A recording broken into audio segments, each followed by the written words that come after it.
forehead I have got a big paste of Vibhuti, and Baba once called it a bandage. And I consider it a bandage which will save me from the illness of bondage. Because Baba always says, when he applies Vibhuti to your forehead, creating Vibhuti, he says, this is a reminder of death. This is a reminder of the triviality of things, of the impermanence of the cosmos. That is one meaning of Vibhuti which Baba gives. Another meaning of Vibhuti is that it is himself, a part of himself, because it emanates from him. And therefore it is divine, essentially. Another meaning that he gives is that it is the ultimate, the irreducible. You can't turn ash into something else. It is the ultimate. Once it has become ash, whatever you do with it, it will remain ash. And so it is the irreducible article. You can't proceed beyond that. It is the ultimate. That is the symbol of the ultimate.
Because one of the advantages I have is that I am old.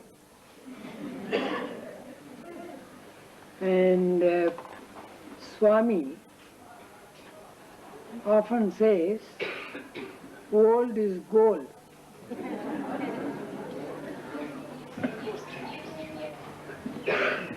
And therefore you are willing to pass over any faults or failings, old man.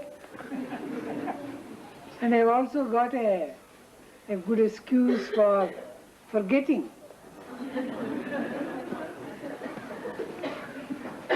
The power to forget is a very important acquisition. Just as memory, forgetting also is a very important quality. If you remember everything that has happened to you, it will be a calamity. It will be a terrible burden. And about old men, I always like this. Yeats, the Irish poet, has written, an aged man is but a paltry thing, not very much valued. As a matter of fact, some people have come to me and said, when they know that my daughter is looking after me, they say, what? In Germany or in some other countries in the West, nobody would care for you. Let me put into an aged home. And in India, old people are considered as a good treasure and looked after by some relative, if not daughter, uncle's daughter, or father-in-law's grandson. Anybody. See, there is that feeling of kinship and a feeling of responsibility, at least to look after old people. But this Yeats says, an aged man is but a paltry thing, a tattered coat upon a stick. A tattered coat upon a stick. Unless,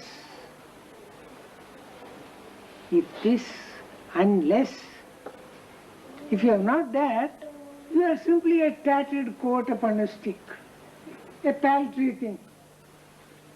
But unless soul clap its hands and sing, the soul of the old man must clap its hands and sing, and louder sing. Not only sing, but louder sing, for every tatter in its mortal dress. Of course, the old man must have had a number of tatters, must have received so many blows, must have passed through so many accidents and troubles and disappointments, and each one is a tatter upon his coat. But when a tatter happens, when something like that happens, if he claps his hands and sings, hello, oh, fate has treated me badly, that means the gods remember my existence. If you've got a headache, you must be thankful that it reminds us that you have got a head.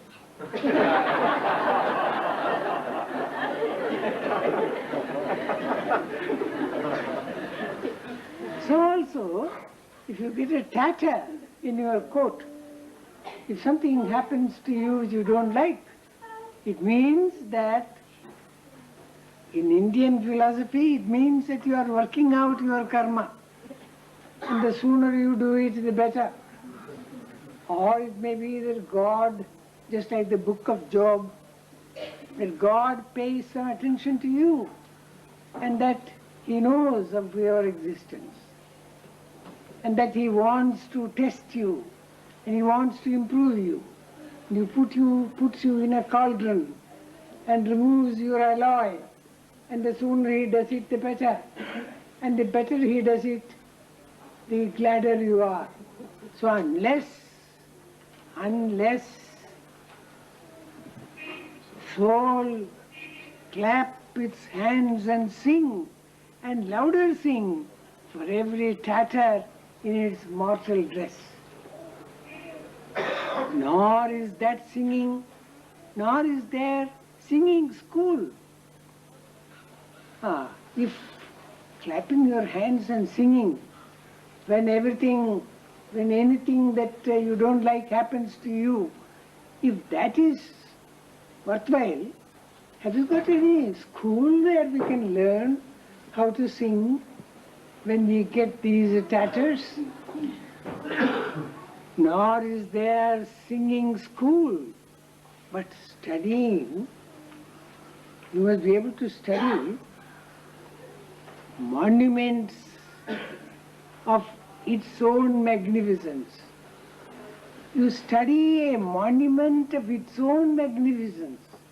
The soul must study. There is no school. There are only examples. There are only ideals. There are only persons. There are only phenomena of magnificence. So the soul's magnificence. How magnificent can a human soul be if you are able to study that and learn from that? Then old age is worthwhile. Then every tatter is a lesson in fortitude, in sadhana, it is a step towards God. That is what Keats has got to say. And what greater monument of magnificence of the soul can we have than Baba himself? So I always congratulate myself that though I am old and a tattered coat upon a stick, I have been able to clap my hands and sing whenever tatter happens on my coat. And how did I learn to sing? The school, studying the monument of its magnificence. Here is a magnificent monument of soul inspiration. And because fate has, or rather Baba has drawn me near him, I've been able to study that magnificence. And I'm putting up with all the tatters, because it is all, it is not a tatter, but it is a pat on the back. It is a pinch in the cheek. a loving reminder of the existence of the parent when the mother twitches your cheek. Well, pains, but comfortable, reassuring. Now, Baba is unique in that respect. That is why we say he is an avatar. He is not a teacher, he is not a prophet, he is not a... Many people ask me, what does Swami say about the disarmament talks that are going to happen between Reagan, between Gromyko and Schultz next month? What is he? He's not an astrologer. Can't ask me about.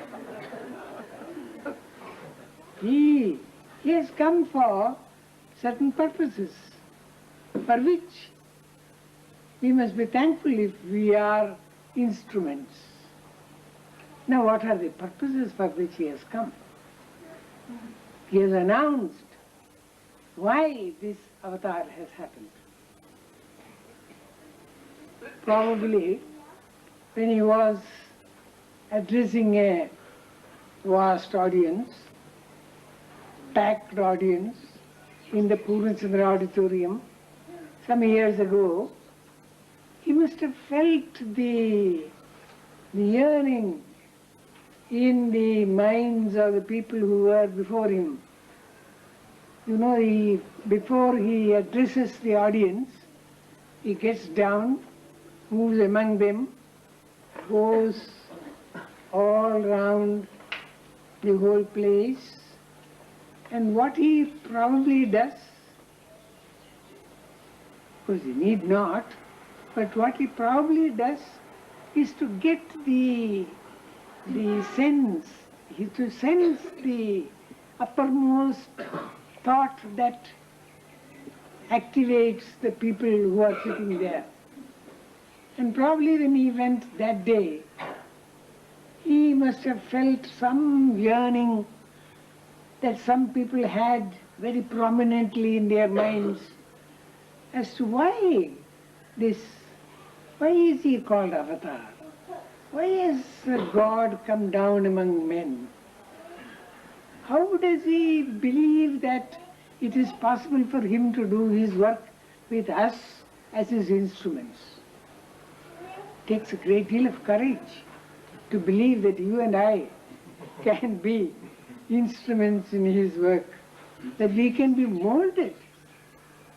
We have resisted molding all these years, and we have insisted upon our own peculiarities and idiosyncrasies and prejudices. And here comes a phenomenon who says, come along, I'll make you messengers of my mission, messengers of my purpose. God alone can have that faith. Anyway, that day he announced some of the purposes for which he has come. And because I'll read the Telugu so that at least you can hear Telugu. Yugadharma paddhatul vigalitamai Nayamargamuna trippi nadapu koraku. Koraku means for this purpose. And you get a series of korakus. For this, for this, for this, for this. The first one is Yuga Dharma Paddhatu. Every yuga, or every stage in human history, every era, so to say, has got its own problems. And they have got to be met by a set of reactions and responses. And they have got to be suffered and sustained and corrected by certain new approaches. Every new situation requires a new approach. And we have got this present age is what is called the Kali Yuga in Indian scriptures. Or it may be, as Swami Vivekananda has said, we have got first in human history, we have got the Brahmin as the predominant maker of the times. That is to say, theological. That is to say, the priest. That is to say, the medicine man and the druids and other. The religious person was considered as the example, the exemplar, the leader, and everything according to him. Theocratic, you can say. That is the Brahmin age. Then you got the Kshatriya age, the warriors, the great conquerors, Alexander and others, trying to eat up the earth more and more. Earth hunger.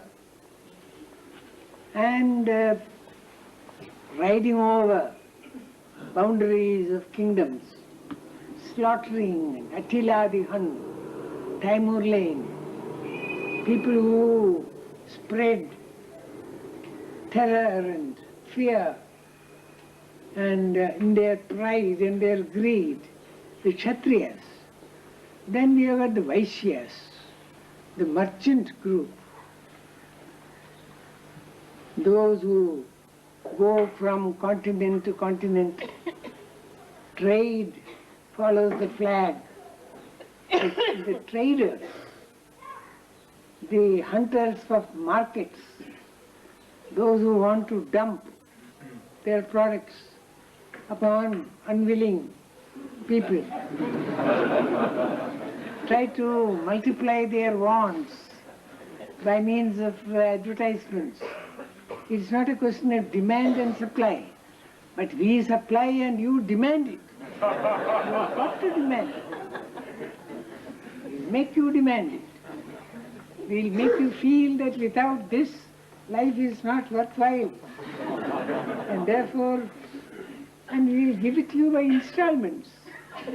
You don't want it by totally. So we all live on installments now.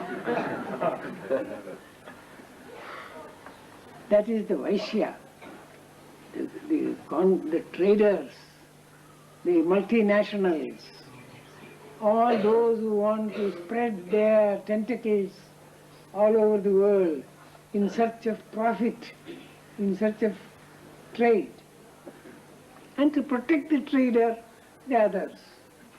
That is one stage.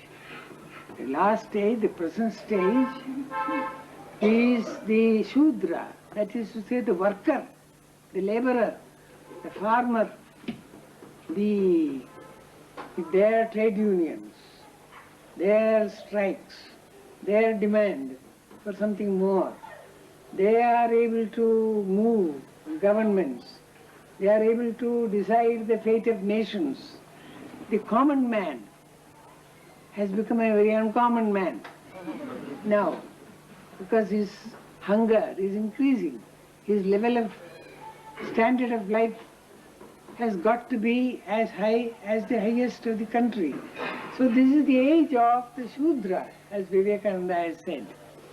And therefore, every age has got a new dharma. And Swami says, I have come when the dharma of this particular age, of this particular situation in the world, has become weak. People don't know what exactly is the moral code, the method of life, the ideal of life that must be placed before the community or the society for this particular age. And because they don't know it, I have come in order to tell them about the special,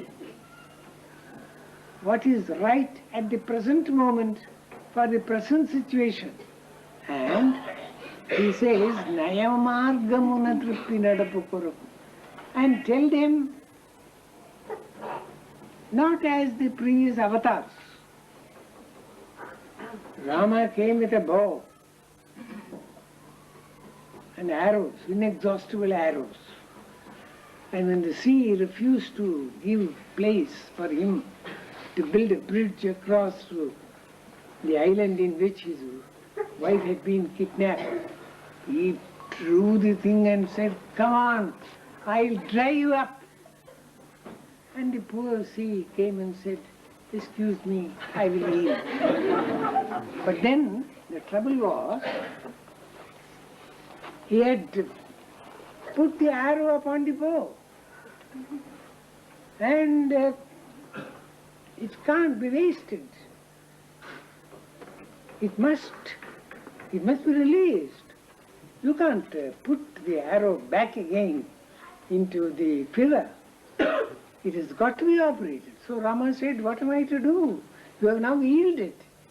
And then he just, it seems, he shot it back and it fell in the Ran of Kutch. We have got in Gujarat, between Gujarat and Pakistan, a long area of the sea coast which is more slush and which is not deep, which is not navigable, and which is full of all kinds of marshy area and bogged with slush and all that. A huge area is there, and that was the place where this arrow fell. So drying up that ocean there, it has got to be dried up. So that is the determination of Rama. So Rama had a bow. Krishna had various other instruments, but Swami has come with a smile.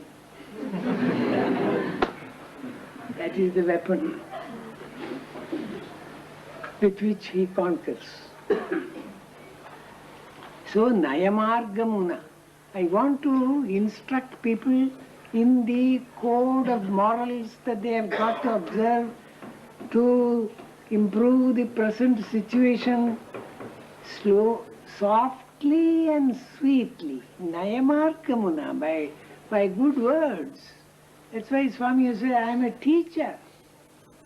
There's another poem in which he recited, in which he said, I am a Satyabodhaka, I am a teacher of truth. He has come as a teacher. And he teaches so softly and sweetly, because we are all pupils, and the teacher can't deal cruelly with us, because we will run away. And so he has got to get us all together and smile upon us, a cool moonlight, so that we will imbibe also more. If you create fear, then he will run away and you won't learn lessons. So it is, Swami has said that he is treating us, he is giving us his message like the mother feeding the child. And the Indian mothers, they have got a method of feeding the child.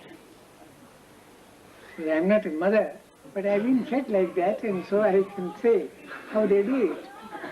They take the, say, little rice and milk or curds mixed together nicely, and then they carry the child upon the hip, and then they have the thing, and then they feed the child as they move around the garden or the house.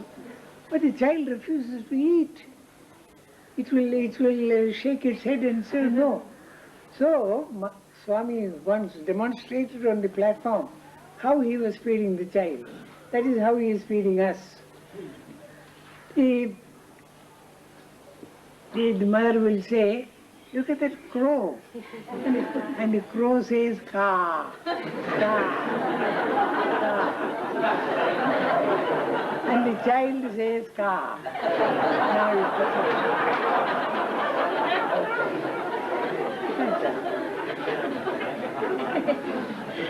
So draw its attention somewhere else. Make it feel that it is not being fed at all. Make it feel that it is a very pleasant thing.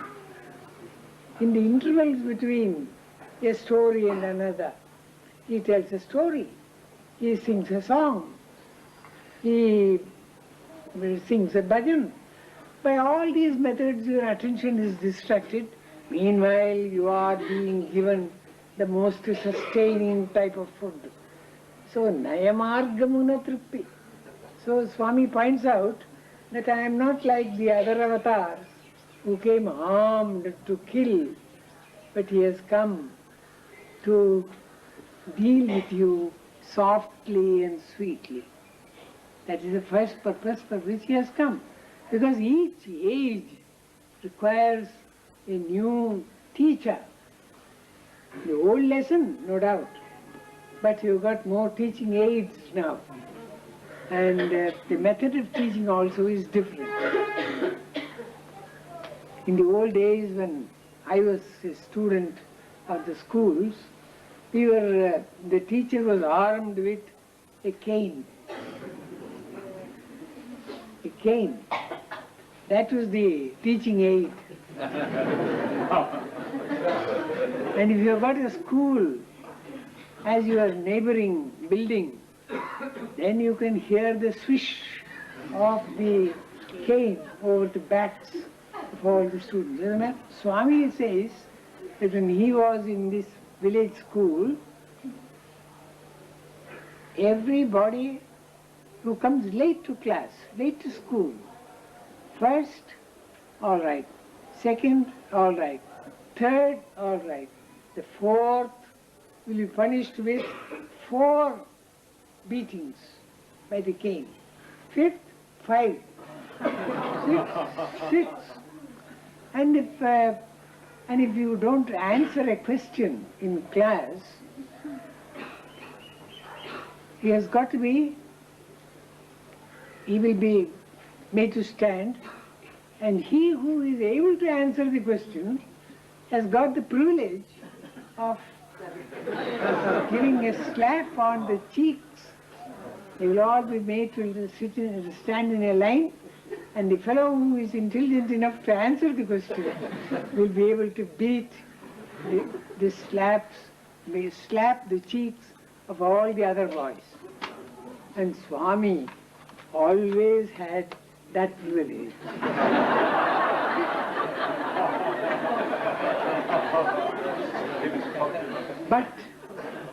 But Swami says, how could I beat those children? How could I slap those innocent fellows? Simply because they don't know the answer to a question, to be beaten like that. So Swami always, he beats, of course, slaps, but it will be so smooth.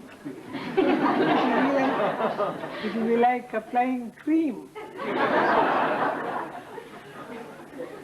And the teacher will be watching the vigor and the power with which he is slapping. And Swami says, because his heart won't allow him to give a strong slap to the cheeks of his own classmates and boys of the same village. So he will say, come along, I'll tell you, I'll show you how to beat those fellows. Come here. And Swami was given slaps on the cheek by the teacher. Beat them like that. And he used to suffer that. That was the punishment. So, in the old avatars, all armed to kill. This avatar, Nayamargavuna Trippi, change their behavior, change their conduct by simple, soft, sweet means. That is one Koraku. You know, remember what's meant by Koraku? For this. Second Koraku. Lokamul kalilo kallolamai chediyunda nishkalmashamu chesi nilupu Koraku. Now, the world, Swami is speaking about the world.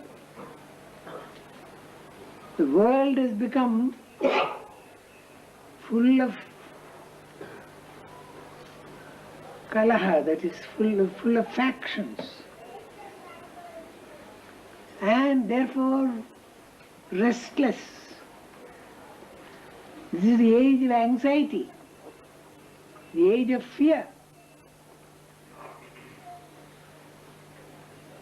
the age of sleeplessness, the age of sleeping pills. Otherwise you won't get sleep. There's a restlessness and anxiety on account of factions. He makes a pun upon that. This is called Kali Yuga. The Swami says it is Kalaha Yuga. Kalaha means factions, parties, fighting. The world has become ruined by these factions. Therefore, and why does it happen? Because the heart is polluted. Pollution of the heart. So in order to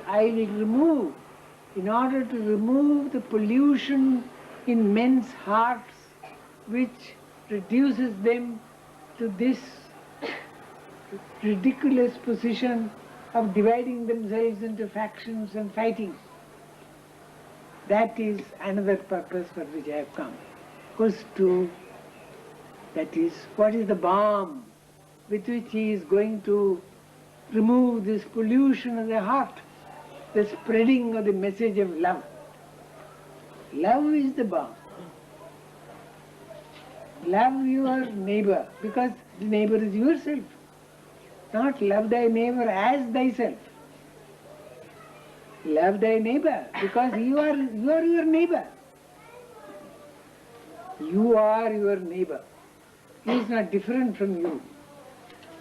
Your life depends upon your neighbor. If his child gets measles, your child will get it tomorrow. If he cultivates hatred, that vibration will affect you also. So unless he is a good man, you can't be a good man. Unless his family is healthy, your family can't be healthy. You are bound together. You are your neighbor. And therefore, and also philosophically and scripture, and according to scriptures, all are the same. All are parts of the one.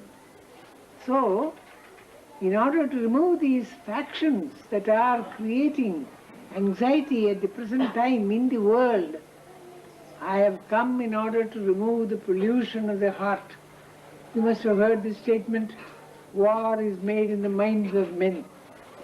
So in the minds of men are polluted. And that pollution is to be removed by the balm of love. And I have come for that. Then, a third purpose, good men. Durmarga badhulai krungi deenatanundu sadhu samrakshana salapu koraku. I am reading that because you won't be satisfied unless I read that koraku. There must be one more koraku coming. What happens is, good men, there are good men. And these people suffer because they are surrounded by bad men, surrounded by wickedness. Poor fellows, they can't even breathe. They suffocate in this atmosphere. They are so few. And the flood of hatred threatens to carry them off their feet. So they are saying, oh God, is there no one to save us? Is this our fate, that we are born in this place, that we are grouped as this group or that group? Have we no help? Is there no Savior? Is there no God? So good men everywhere are clamoring for support or crying out for somebody saving them.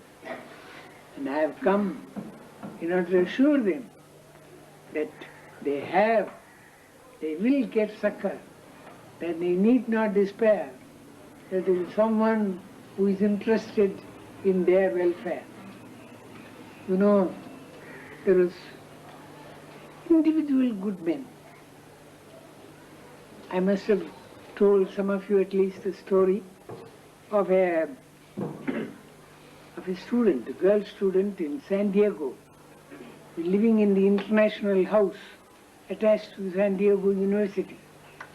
And the lady in charge, Muriel Engels, had written to me this story of somebody living in the 10th floor or so, alone in one room. The whole building was occupied by students from various nations, and she was one. And she suffered from arthritis. And at about 10 o'clock one night, when everybody had gone to sleep, 10 or 11, she got tremendous pain. And she said, she shouted for help. Is there no one? Is there no one to help me? Anyone? Come, anyone come for my help. Anyone. You see, she shouted like that because she didn't know who the next room or this room or the top flat or the ground flat, didn't know them. And so she simply called on anyone.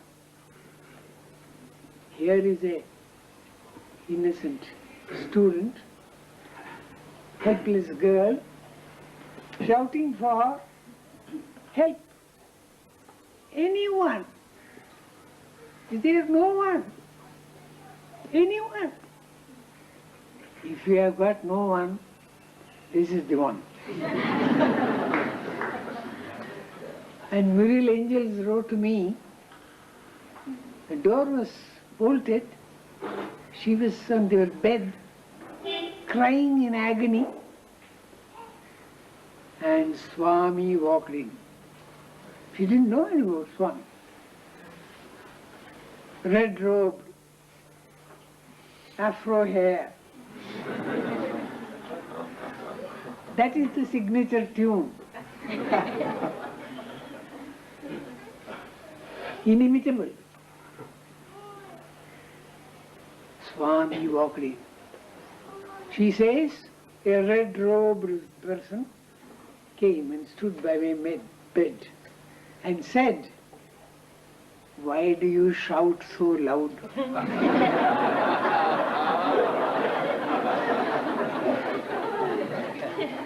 That is remarkable.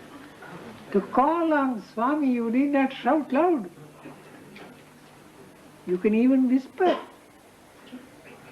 You can even pray in the silence of your heart.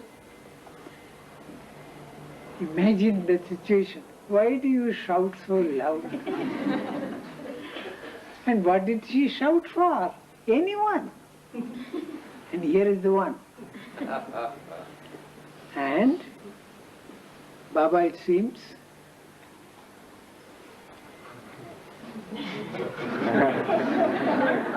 and created Vibhuti and applied it to her forehead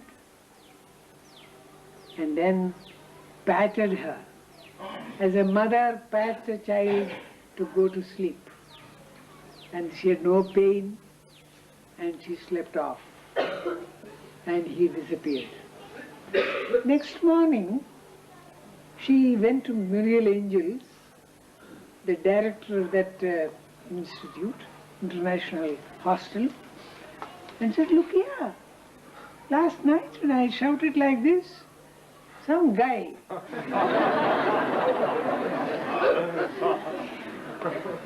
what a word, that guy.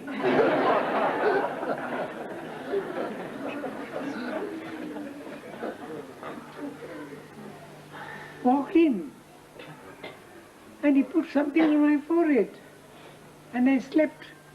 And Muriel looked at it. Ah, that is Vibhuti and it is Sai Baba. Did he have an orange gown? Yes. And yes, quite big. That is what happens.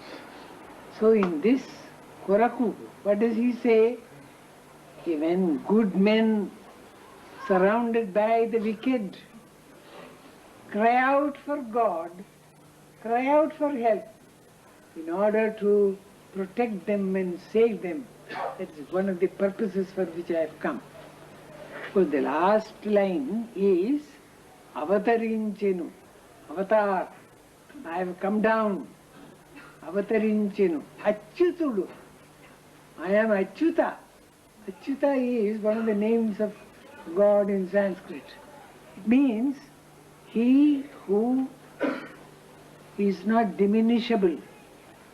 He doesn't suffer diminution, unchanging, permanent, eternal. That is Achyutudu. Avatarinchinu Achyutudu Parthiyandu. Parthi is Puttaparthi. So this Achyuta has taken avatar at Parthi. Vasudevakya. I am the very person who is known in the Bhagavatam as Vasudeva. Vasudevakya Sri Hari Vasudha Shauri. That is how it ends. For this purpose, Achyuta, that is the unchanging divinity, has taken shape and is born in Parthi. Now, this is another purpose, to save good men from damnation. Then, another, which is a very rare purpose. These other avatars have said all these, or we can attribute all these, that to teach the dharma that must be followed in a particular situation, to remove the pollution that affects people's minds and creates disaster in the world, to protect the good. All these three is all right. The fourth one is unique so far as Baba is concerned, and that is Bhashyartha Guptamul Paluku Koraku Kala Sandigdha Nigraha Suktulai Undu Bhashyartha Guptamul Paluku Koraku. On account of the passage of time and the multiplicity of commentaries, person, when he makes a commentary, you know the big quarrel that has divided Christianity into saying, was Christ and the Father of the same essence, or are they of different essences? You see, essentially, is the Son essentially the Father, or different? So there was a big council of Nicaea. All the bishops joined together. And somebody said, yes, they are the same. He who makes any difference between the Father and the Son is an outcast. The others said, no. How can the Son be the same as the Father? There must be little difference. And so, it all depends on a diphthong, they say. Now, factions, grammarians come and spoil the whole thing. Linguists. So, each commentator, the trouble is, even with all research, even in science, what happens is, you discover what you want to discover. You see what you would like to see. And therefore Swami has once said, you must investigate into the process of investigation itself. Because the process of investigation, you are led to certain conclusions which are very pleasing to you. Because it is unpleasant, you won't look that side. You will avoid it and try to overcome it. So, commentators have confused. The original words are simple, but they have been made complex by these commentators who try to introduce into it all their scholarships. And therefore, scriptures have lost their pure original meaning. I have come to reveal the original meanings, the inner significance of all the scriptures. This is something new so far as Swami is concerned, because the world outlook itself is new. And then the usual purpose of all avatars. You saw in that drama the other day, Christmas drama, Mother Earth coming, a little child, and coming and complaining, oh, the world is ruined, God, you must come again. And then all the series started. So that child coming with so much of agony and falling at the feet of the Lord of the world and saying, you must save. I can't bear this burden. It seems it is the burden. A wicked man is heavier than a good man. And therefore, on account of wickedness and cruelty and factions and hatred, I can't bear this burden. Please remove this burden. That is the cry. And Swami says, I have come in order to save the earth from the burden which she is suffering from. Now, Rama also came for that purpose. And how did he remove the burden?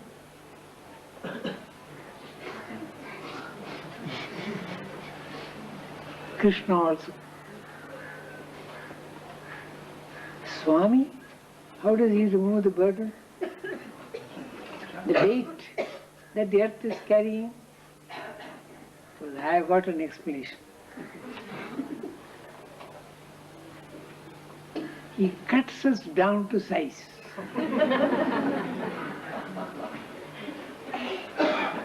Therefore, weight is reduced.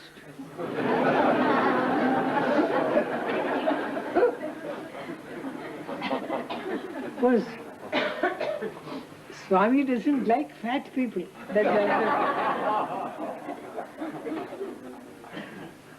The first advice, by ridicule and by laughter, and he tries to reduce our sizes. Eat less. He doesn't like fat people because they are burden upon the earth. And another thing is swelled heads. Pricks, swelled heads. Will this happen? So there was a big officer, VIP, who was coming from somewhere 300 miles off, the south of India. And he wrote to me a letter. Not only a letter, but he sent me his program. Arrival at Bangalore, as if I must begin to shiver when he comes to Bangalore. Arrival at Bangalore 8:30. And then by car he comes to Penukonda, 20 miles off. Arrival at Penukonda. So I must dress myself up nicely and collect all the good adjectives that I know so that I might welcome him and give him a warm handshake when he comes here. And then arrival at Prasanthi, Nilayam. And the big man comes.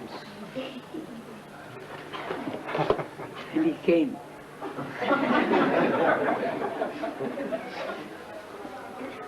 And he came in his car. And he looked around. Nobody had anticipated his coming. Where is that Kasturi to whom I am?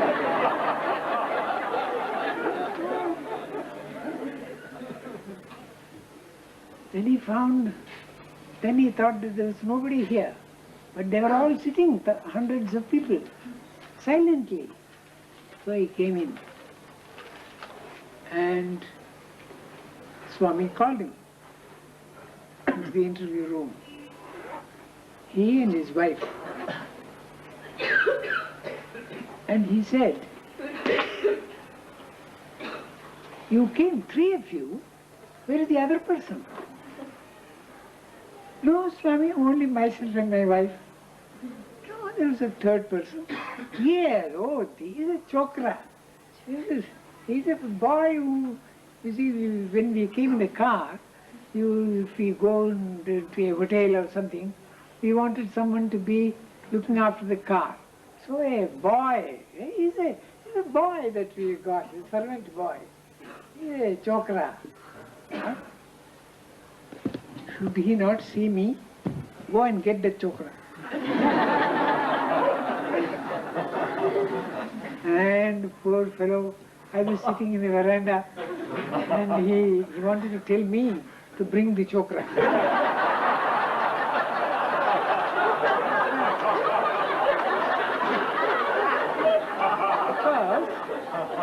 Because he was always used to command somebody to do his work for him. And he ran all round the place. The chokra was in some tea shop. And unless he brought the chokra, Swami did not give him anything. Swelled head. There's another case. Somebody from Madras, state president of Madras, came to Bangalore. His wife's sister was in Bangalore. So they came over here.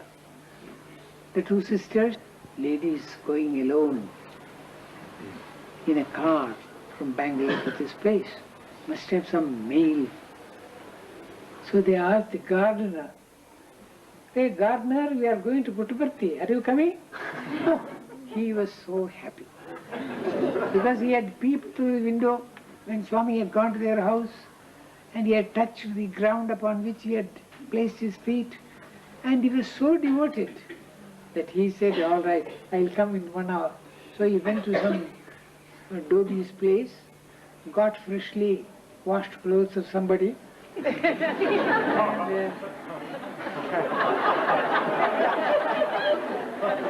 that's what they do. That's what they do in a hurry. So he dressed himself nicely and he came. Then, "Where are you going?" "Puttaparthi." "I am coming." So the son came. And the poor fellow with the borrowed clothes was left at Bangalore. Swami was just passing this way to some place. And the car came and they got down. And then they asked Swami why they have come. And Swami asked them. And then they said yes. Oh, that's all right. So the problem was solved as soon as they got down from the car. And they simply went back. Swami went round to the women's side and asked Dr. Jayalakshmi, where are those people who came from Bangalore? Where are they? Well, they have left. Where are they? The Dr. Sundar's people? And Dr. Jayalakshmi, she is a good volunteer. She ran about all around the place and found that they were not there. They had come and gone. So she sent a telegram. Baba wants you, asked for you. They had to start again for Puttaparthi. And the son said, no, I can't come, I can't give up college for 2 days. The other day I came, today I am not coming. So they said, gardener, come today. Meanwhile he had returned those clothes and he had to get another set. And he came. And then Baba said, you disappointed. He came round to the women and said, I wanted you back because you disappointed the gardener that day. I won't call you today. I'll call you only the gardener. Why did you disappoint him? Poor fellow, he was so anxious to come that day, and you brought your son instead. That is Baba. So, that is pricking the swollen head. So Baba reduces the burden of birth by cutting people to size and pricking swollen heads and making everyone as heavy as they ought to be, nothing more. Then there is another statement that Swami makes. I have come in order to fulfill the promise that I made during the Rama avatar. During the Rama avatar, he had made a promise, and I have come to fulfill that. Now that was a problem for us. The whole Ramayana doesn't mention any promise that Rama had made. And Swami says, I have come for this, for this, for this, for this, and for fulfilling the promise I made during the Rama avatar. So a number of us put our heads together, but no spark of illumination came. So we went on a deputation to Swami himself and said, Swami, what is the promise you made in the Treta Yuga? Treta Yosagina Korkelu Tirchukoraku. In the Treta Yuga, I have made some promise, and in order to fulfill that I have come. What is the promise you made during the Rama avatar, Swami? Say, during Rama avatar, was in the battle. Many Rakshasas were killed. Almost all the Rakshasas were killed. The vow was, the promise was, I'll make the world free from Rakshasas. Rakshasa, I'll make the world. So yes, the whole lot of them. And it seems one or two who remained, they prayed to Rama, what is to happen to all these people? You have saved monkeys and bears, animals. But are these demons, Rakshasas, so bad that they are to be damned for eternity? Is there no hope for them? And then Swami said, it seems, come during Kali Yuga. Of course, you keep it confidential.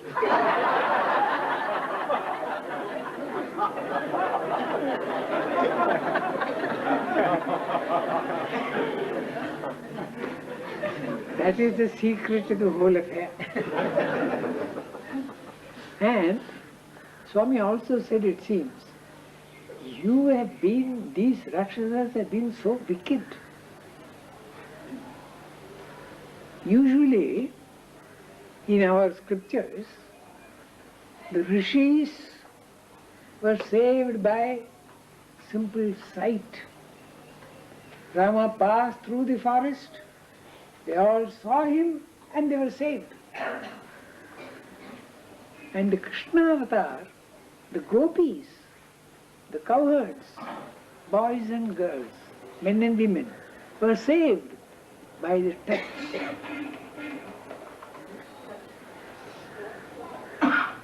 And he told these Rakshasas, you can't be saved by mere sight. You can't be saved by mere touch. You must have a triple cure. Darshan, sparshan, sambhashan. You must hear my words. So you must take something in, you must apply something for the skin, and you must also follow a certain regimen of diet. And I come during Kali Yuga. I am also coming to Puttaparthi. And I will give you all three. You can see me, you can touch me, you can hear my voice. And all three together will save you. That is the promise I gave, and that's why I have come, and that is why ye have also come. Doesn't matter. You were Rakshasas in some previous life. We must thank ourselves for it, because they are able to come, because he has drawn us near. Let us not be sorry that we were Rakshasas sometime. That is past. And Swami says, past is past. Don't worry over it. Don't look back at the road by which you have come. We have come through the Rakshasa road. Doesn't matter. But where are we now? Let us be happy over that. Jai Sai Baba.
See, each one of us is composed of 5 sheaths, and the real core is beyond these 5 sheaths, 5 cases. Swami would say we are having a raincoat and a coat and a shirt and a banyan, underwear and all that kind of thing. And the real man, the real person is inside all this. So also we have what is called the food body, created by the food that we eat, the material body, the Annamaya Kosha as it is called. And then we have the breath, and then we have got the mind, and then we have got the intellect, and then we have got the inner spring of joy. And even that has got to be transcended in order to realize the real core. Because in the real reality that is we, there is neither joy nor sorrow. You must transcend joy and sorrow. So you must transcend even joy. That is the real core.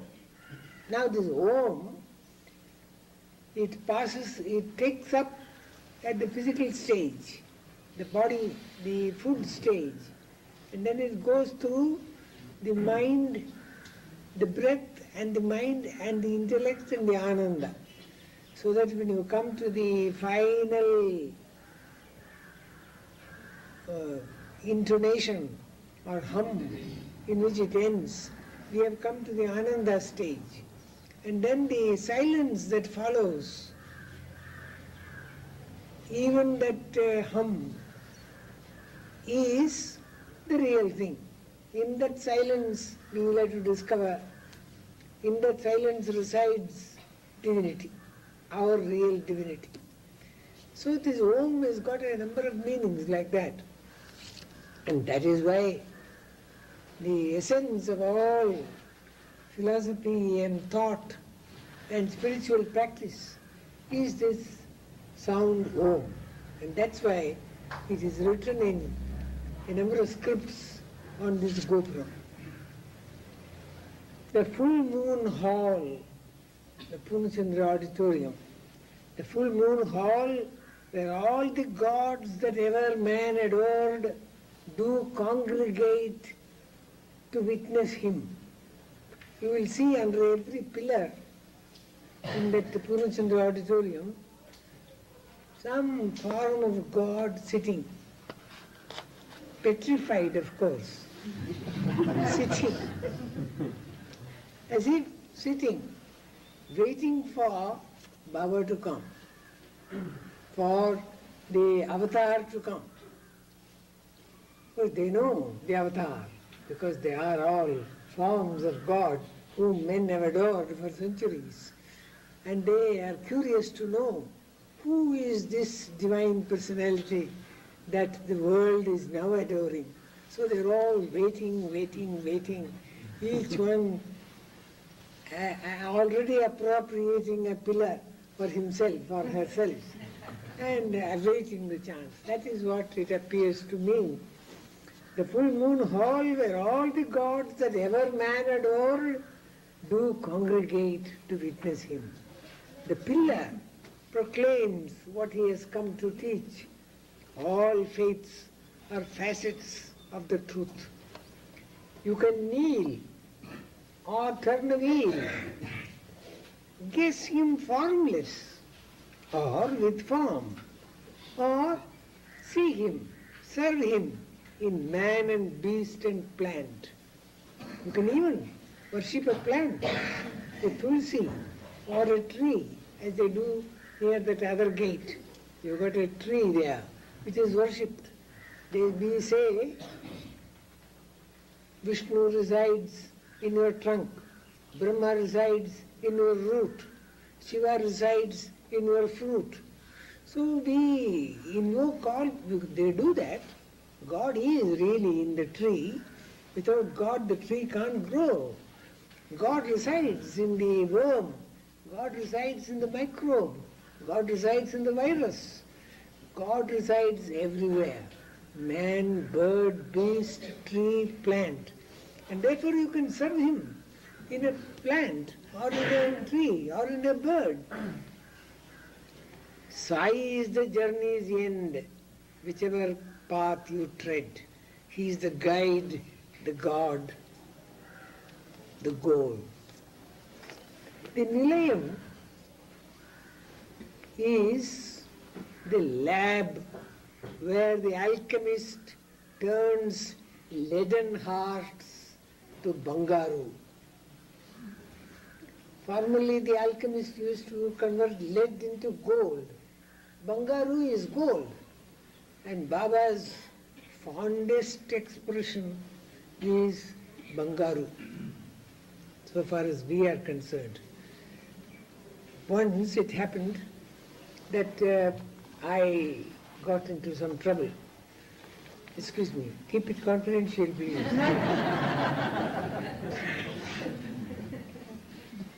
Something happened, and Baba wanted to teach me a lesson, and therefore he didn't keep me away, but he didn't notice me or talk to me or recognize me at all as being alive and before him. Now that is the worst punishment that you can have, the worst test, the hottest crucible into which you can be put. You are there right before him, standing near the wall, and as if you are simply brick and mortar and nothing else.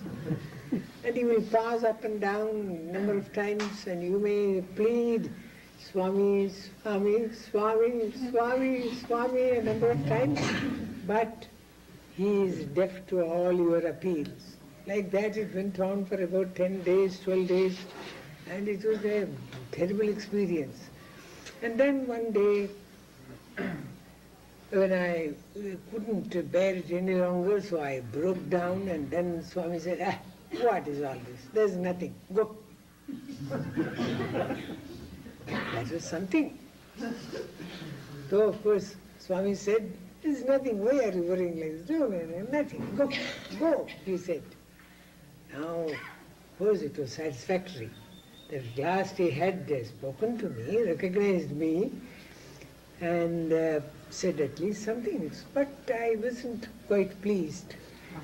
Anyway, I got down the steps and bhajan was going on, so I moved right up to this Gopuram, because there was no Gopuram then, but came up so far as that, and then I poured out all my sorrow through my eyes, and then I went back. And Baba had not yet finished the bhajan and gone up. So I somehow smuggled myself into that room, what is called the interview room, so that when he comes and tries to go up, he could see me once again with a melancholy face. But he didn't notice me at all. He simply went up, and I followed him, the steps. Then I stood before him. And then he was surprised that this fellow is still having a melancholy face. I had spoken to him and I asked him to go. Why is he coming up again? So he said, why? What's the matter? Why again? Why still? Then I said, Swami, you didn't pat me on the back and say Bangaru.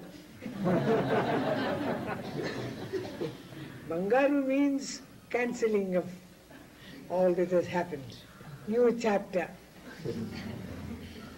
And Swami took compassion on me. And he said, come near. And then a big whack on my back. And, oh, Bangaru. And Bangaru. So that Bangaru is a word that we long to earn from him. So leaden hearts, my heart for example, he turns leaden hearts into Bangaru. It is an ashram where the Sadguru brings back to life the drooping and the dead. Because many of us are dead. Dead to generosity, dead to love, dead to compassion. We are alive, of course, but we are dead to the clamor of the poor, to the groans of the sick. We are dead. We don't hear. Or the drooping and the dead.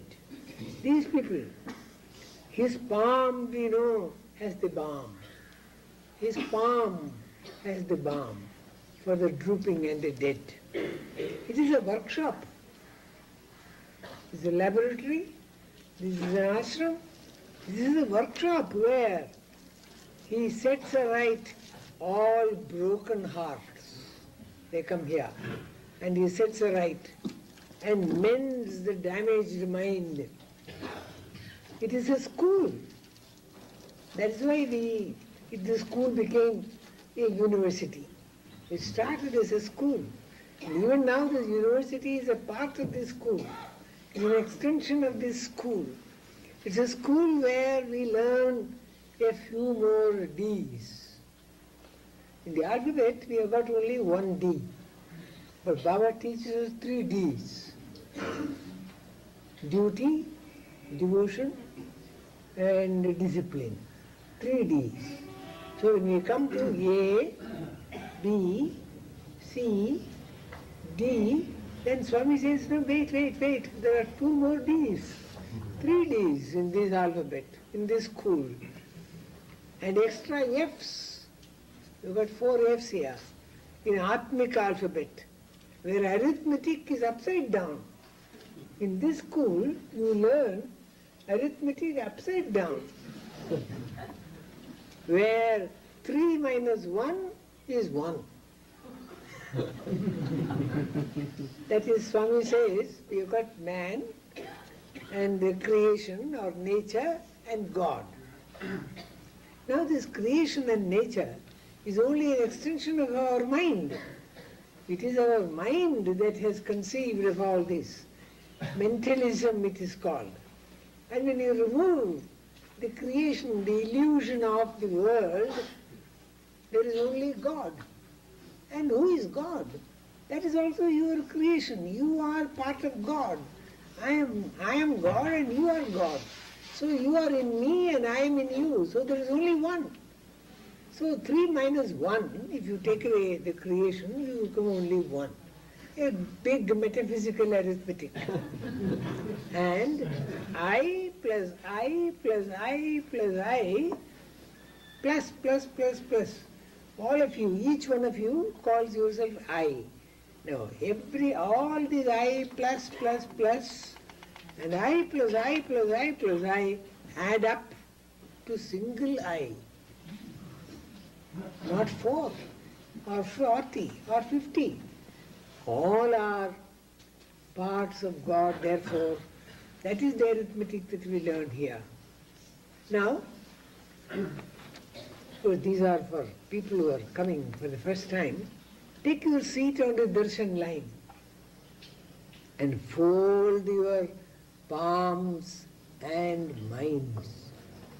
You've got to fold not only the palms, that is physical exercise. 1, 2. 1, 2. Physical exercise. Fold your minds. Folding the palm is the indication. These are the 5 sense organs and these are the 5 organs of action, organs of perception. And these 5 put together and offered to whatever we receive through the senses, whatever we act through the organs of action, we offer to you.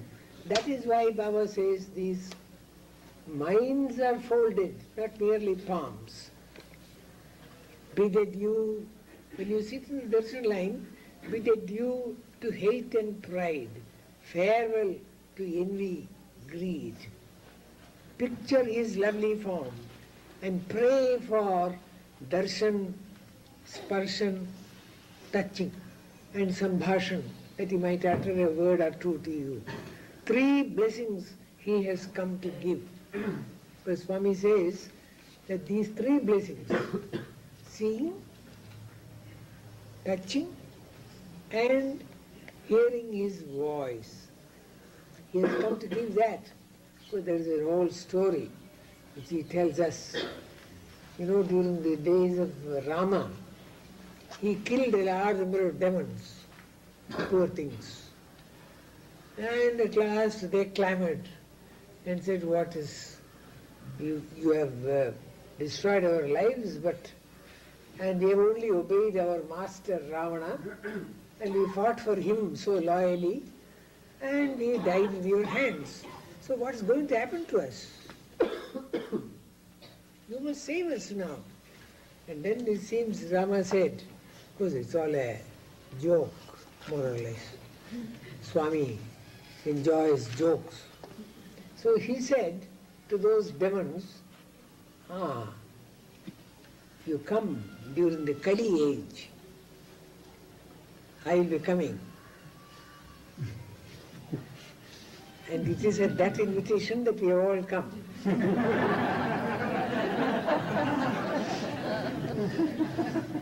And you will be saved then.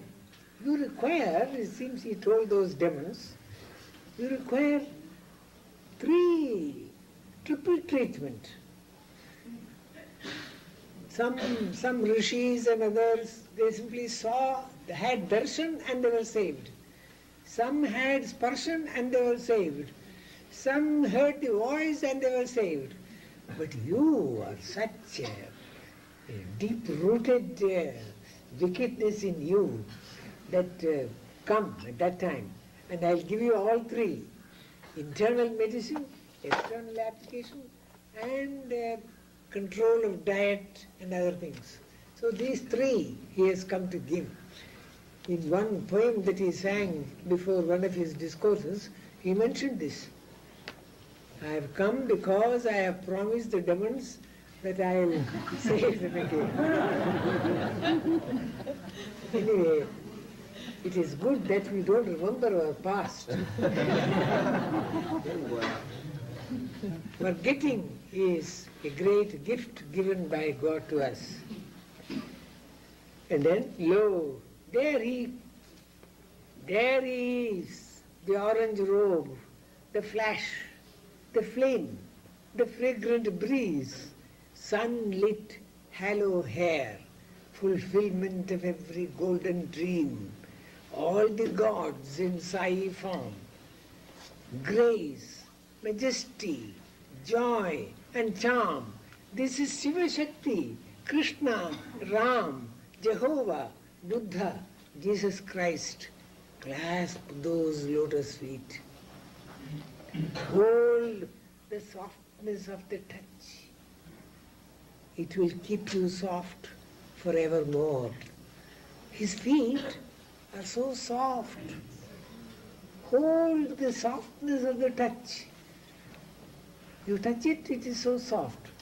Don't allow it to, that feeling of softness, don't allow it to escape you. Hold on to it. Keep it in your heart. Then what will happen to your heart? It will soften your heart also. It will keep you soft forevermore. You won't be a hard-hearted person. Once you feel the softness of those feet, that's why he attaches so much importance to sparshan, the touch. Very often he comes before a person and says, Chesko, all right, have it. So he offers the feet so that you might get soft in the heart. Watch. His finger bids you rise, bids you wake, because you are dozing. Even though you may be alert, it is dozing that you are doing. You are not fully alert. You are not fully alert. You are simply intoxicated with worldly things. You are not alert to your responsibility, alert to your duty. You don't awake to your real self.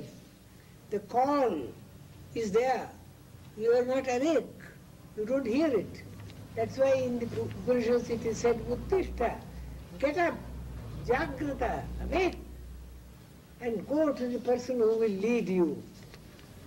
So watch, his finger bids you wake. You are chosen. You are chosen. Swami is going to give you the interview. You are chosen, dear child. Follow him. Blessed is the day, the hour. You will be born anew. What is going to happen to you is, you will be born anew. Up to this moment, you had some type of life. A new life is going to begin for you. You will be born anew, and who you are, and then what happens inside the interview room? There is a kind of the workshop. You have entered the workshop, and Swami says you come here merely as a kind of a vintage car, very much damaged, won't proceed at all. And Swami says, I'll change the engine, I'll change the brake. Brake we haven't got at all.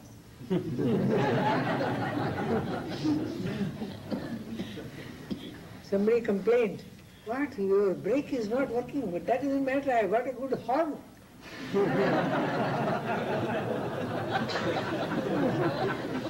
Most of us operate only on horns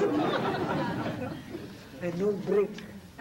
So this workshop, he puts the brake, he puts everything else, and then he fills all the tires and makes the spring quite all right and the balance, and then paints new, and then it goes out of the workshop fresh, new, capable of journeying throughout life happily and without any danger.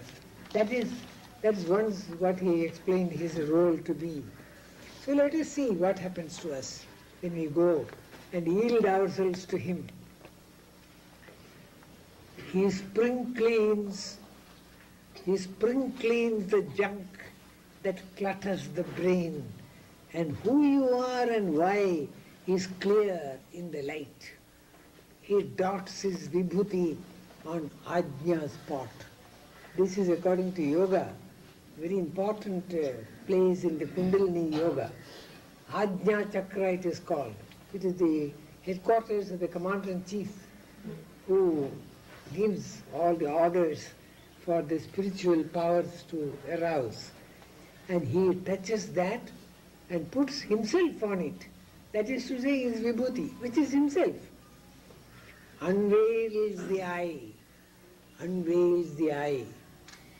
We have all got veils in the eye. And our eyes sees people as different. We see only the color, we see only the religion, we see only the economic condition, we see only the poverty, we see people as different. Your eye has got to be cured. Unveils the eye, afflicted with multiple sight. Our eyes have got multiple sight. They have got the unified sight. No, multiple. They see people as different, distinct, apart, afar.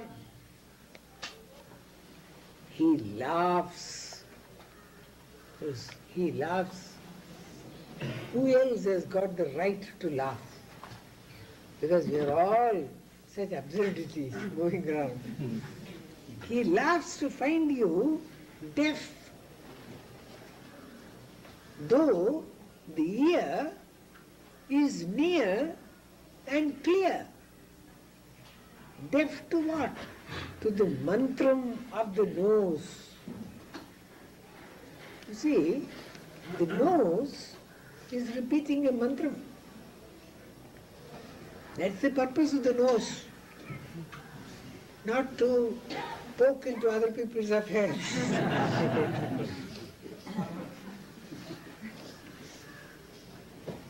The breath, so to say, not the nose, of course, it's a breathing instrument. And it utters a mantram.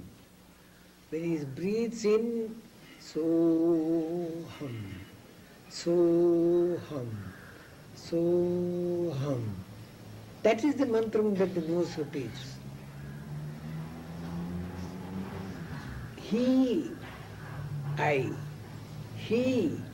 I, he, I, he, I, he, I, Soham. This Om is only a purification of that Soham.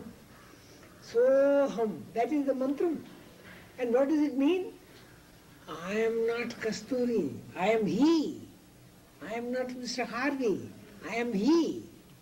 No, don't identify me with the label that somebody has attached to this mass of vegetarian or non-vegetarian flesh that I carry. No, I am not this, I am he, I am he, I have come from him, I must go back to him, I am he, I am he. No, you are a professor, no, I am he. You are a miserable chap, no, I am he. You are a beggar, you are a beggar, no, I am he. You are an emperor, no, I am he. Everyone is he. Soham, soham. Don't lower me, don't dishonor me, don't devalue me. That is the mantra that with which the child arrives. The first breath of the child, the last breath of the man who dies. Even when a man is murdering another, suppose a man is engaged in suffocating and killing another, the breath goes on repeating him at that time, hello, what are you doing? You are he, you are he. In the night, deep sleep, you don't know who you are, you don't know where you are, but the breath is teaching you this lesson from birth to death. It has been telling you, I am he, I am he, I must be worthy of him, I must reach him, I must go back to him, I am sorry I came away from him. That is the message. And Baba says, what is this? I have kept the ear so near the nose so that it can hear. To the mantra of the nose, the breath, soham, soham, I am he, I am he. And you are not hearing it. Then he examines the tongue. Every doctor examines the tongue. Put out your tongue. And then we put it out, it is so long. The mouth can't contain it. Examines the tongue so thick with spite. And it's such thickness, overgrowth upon the tongue. Spite. Spite against others. Thick with spite. Prescribes a mixture of dhyan and jap to cure the tongue. He gives the throat the achyut touch. They say throat touch, some syrup of achyuts, that is to say God, and binds the lips with a not so much. To every person he says, no, not so much. Don't talk so much. Don't talk so much. He doesn't say don't talk at all, but not so much. You say I speak only, say 20 words per minute. No, not so much. The other person says I speak 200 words a minute. Not so much. Not so much. Try to reduce it. 10 words a minute, not so much. Even that is too much, so not so much.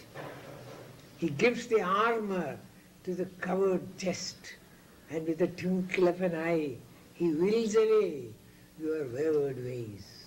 So you come out of the interview room, prepared like this, and ready for speedier, safer journey. He answers every anguish call, the SOS from shipwrecked passengers, shipwrecked voyagers. Now it doesn't mean that it's only when you get into the interview room that you can contact him. Anywhere. He answers every anguish call, the SOS. Save, oh Sai, that is the SOS. If you look in the dictionary, you will find save our souls. That is the last emergency call that every ship has got to make in order to call other people to help. But this is save, oh Sai, save, oh Sai, from shipwrecked voyagers. All of us are voyaging in the ocean of worldly life, and we are shipwrecked. And he says, whatever the hour, however faint the cry, Sai need not travel far, he is ever at your door. By your side, behind, before. So Swami says, in Telugu it is very pleasant to hear him say that. Jentane, ventane, intane, kantane untan. How we would like him to say that and hear it. Jentane, ventane, kantane untan. Intane, I forgot. So, Jentane, that is, I'll be with you jointly. Joint and jenta. I'll be ventane, behind you. Intane, I'll be in your house. Kantane, I'll be right before your eyes. Untanu, I will be always. So I am before you, beside you, behind you, before your eyes, in your home. You bolt your door and say, there is now nobody to disturb me, but he is there to disturb you. In infinite grace, he makes us aware of the melody vibrant in the stone. The melody vibrant in the stone. A stone is not simply a stone. Sermons in stones, and books and running brooks. Every stone has got a sermon. Every stone is vibrating with the divine power. And you know the story. He wanted a geologist to pick up a stone, a rock, and he said, what does it contain? And he began to give a lecture on geology, on petrology, and what it contained. And then he said, no. What is, he said it contains some silicon and this and that. What is silicon? And then he said, yes, silicon is a bundle of molecules and atoms, silicon atom. And what is that atom? It contains, of course, some nucleon or neutron or proton or meson, or they have not yet discovered how many more things there are there. And then he said, no. And what is inside that? What is inside that? I can go only as far as that. And then Swami, and then there was Krishna with the flute. So this melody vibrant in the stone. Every stone sings the glory of God. Flute. Krishna's flute. If only you have got the ear, place every stone in your ear and you will hear Krishna's flute. You will hear the Lord's melody in your ear. As a matter of fact, when he was a little boy, Swami, some people, of course he was talking of Krishna, and some people, do you want to hear Krishna's flute? Swami said. And then said, come, lay your head on my chest, your ear, paste your ear on my chest. And they heard Krishna's flute. The mother heard the Krishna's flute, placing her head on the son's chest. So in infinite grace he makes us aware of the cross that bleeds in every blade. Every blade of grass has got its crucifixion, has got its resurrection. It is crucified when it fades. It is resurrected when it becomes green again. And you know the story of Hyslop's cross, given by simply putting together two blades of grass. He showers the holy ash, his signs and wonders, in all his million homes. Don't think it is your home. In all his million homes, wherever he shows a sign or wonder, it is his home, not your home. Some people ask Swami, you must, when you come to Delhi, you must come to my place. Oh, You have got a place? Is that your place? No, Swami, it is, excuse me, it is our place. Oh, half and half. No, Swami, it is your place. Then why should you invite me?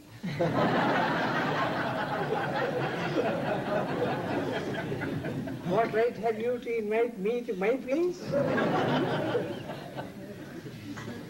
That is what Swami says. So every home is his home. In his million homes, this is my calling card, he says. I am yours, I am yours, I am yours. His hands and feet, his eye and voice, they girdle the cosmic sphere. Then, why need we hurry and scurry from east to west and west to east, over hill and dale and sea and sand, in search of the lotus feet?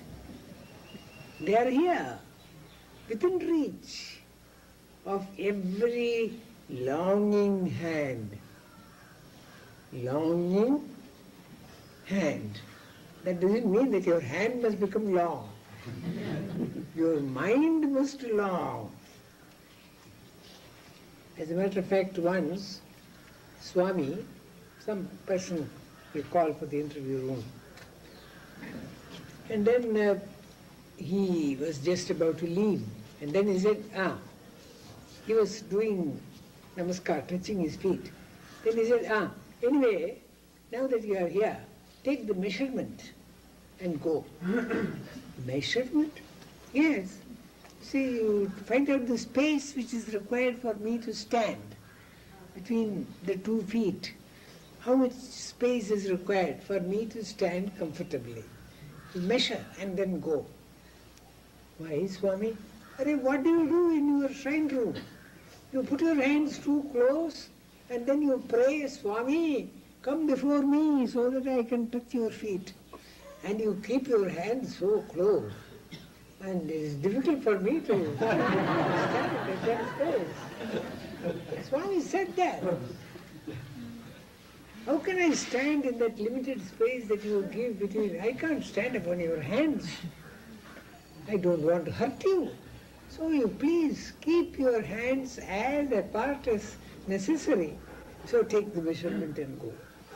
Now, if Swami is going to give you the touch of his feet, wherever you are, why hurry and scurry from east to west and west to east, over hill and dale and sea and sand in search of the lotus feet?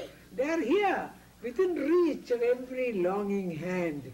Did he not sing the first ever song?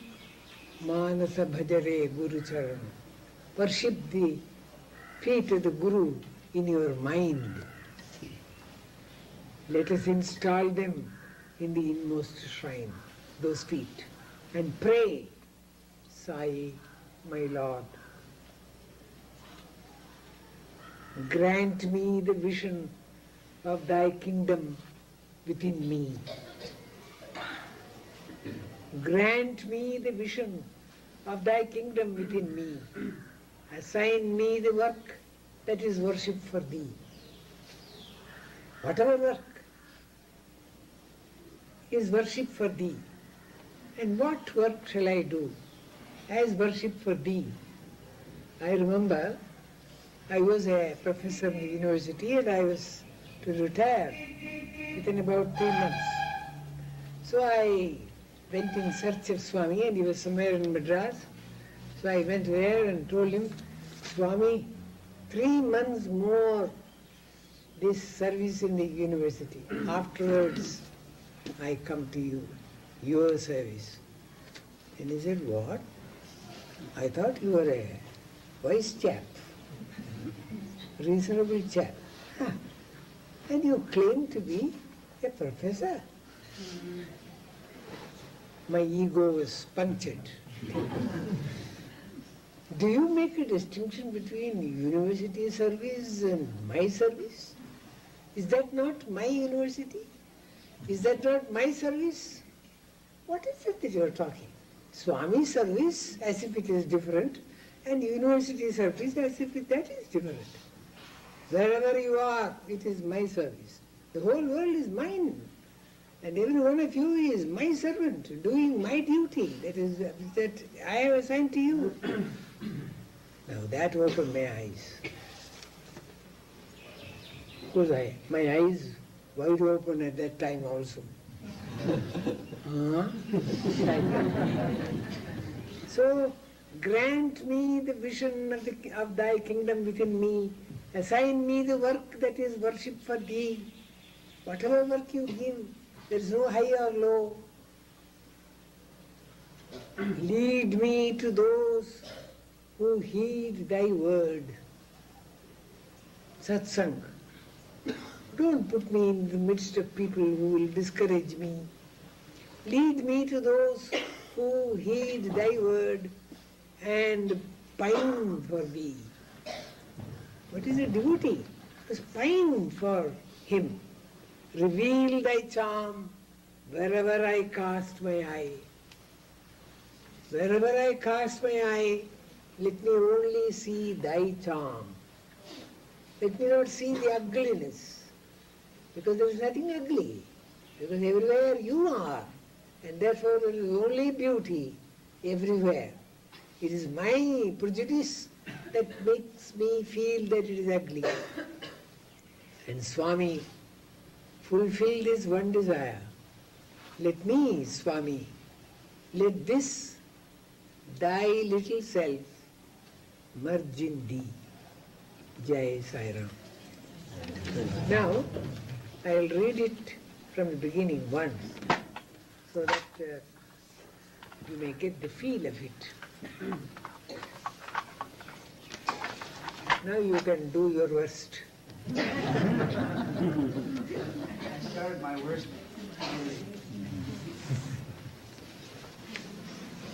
One moment, Professor, please.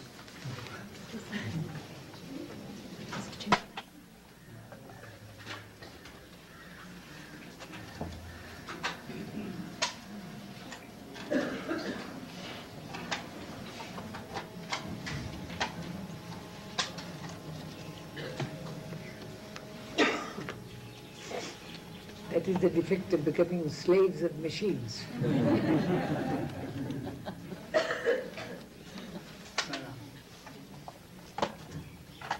Listen to me, ye children of God, said the Vedic sage centuries ago. I am longing to tell of a vision I had. 1,000 suns, a feeble flash, his effulgence I saw. Listen for a while, same good news I bring. The God has come again, the Satchidanand Supreme. Truth is his name, love his breath, dharma his voice, his presence peace. He has come for you and me and all that lives, bird and beast, our kith and kin. Each of us a role in his eternal play. No man has heard a tale so true. It is Sathyam Sivam Sundaram. Truth, goodness, beauty, all three. No man has sung a song so sweet. It is Gita, Ganga, Gayatri. He is nudging me to sing of him, but it is he who sings through me. He is urging you to listen to me, but I know it is he who is hearing me. He has come as man to liberate man in varied climes and times. When mankind wailed, lead kindly light, he has come again with the lamp of love. Come all who thirst for rest. Come all who pine for paradise on earth. Come all who seek relief from grief. Ask him to allay the pain, loosen the chain, uproot the parasites that suck you dry. Bring disaster, disease, distress, defeat, and pile them at his feet.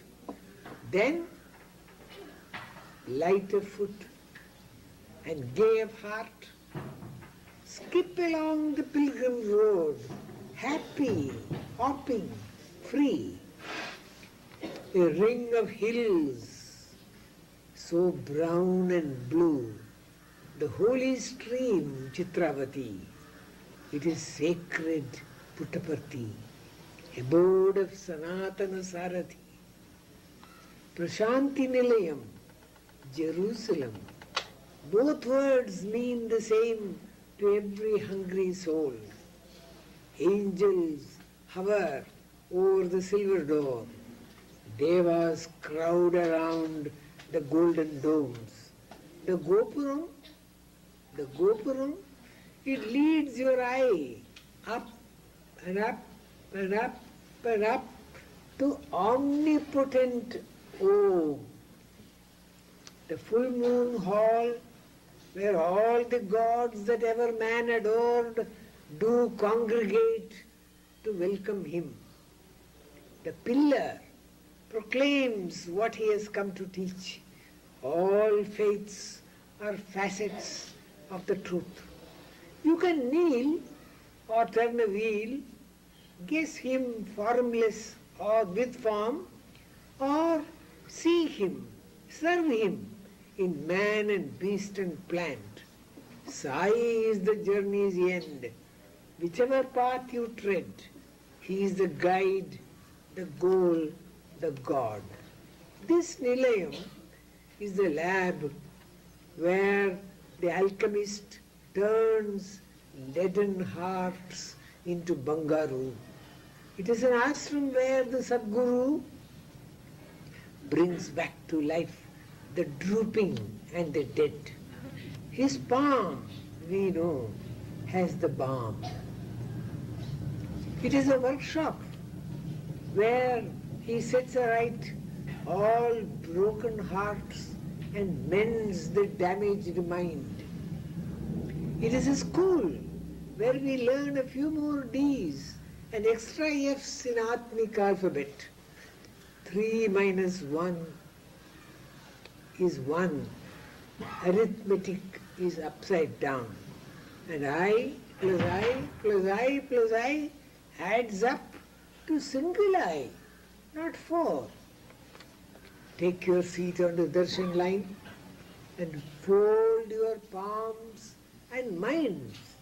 Bid adieu to hate and pride, farewell to envy, greed. Picture him, his lovely form, and pray for darshan, sparshan, sambhashan. 3 blessings he has come to give. Lo, there he is, the orange robe, the flash, the flame, the fragrant breeze, sunlit, halo hair, fulfillment of every golden dream, all the gods in Sai form, grace, majesty, joy and charm. This is Shiva Shakti, Krishna, Ram, Jehovah, Buddha, Jesus Christ. Clasp those lotus feet. Hold the softness of the touch. It will keep you soft forevermore. Watch. His finger bids you wake. You are chosen, dear child. Follow him. Blessed is the day, the hour. You will be born anew. He spring cleans the junk that clutters the brain, and who you are and why is clear in the light. He dots his Vibhuti on Ajna spot, unveils the eye afflicted with multiple sight. He laughs to find you deaf, though the ear is near and clear, to the mantram of the nose, the breath. Soham, Soham, I am He, I am He, I am He. He examines the tongue, so thick with spite, prescribes a mixture of dhyan and jap. He gives the throat the acute touch and binds your lips with a not so much, not so much. He takes the load from off your back, says, I am here to bear, you move on. He gives an armor to the covered chest, and with the twinkle of an eye, he wills away your wayward ways. He answers every anguish call, the SOS from shipwrecked voyagers. Whatever the hour, however faint the cry, Sai need not travel far. He is ever at your door, by your side, behind, before. Doubt? Doubt? He answers. Lock? Lock? He enters. Decry? He pats you. Defy? He stays.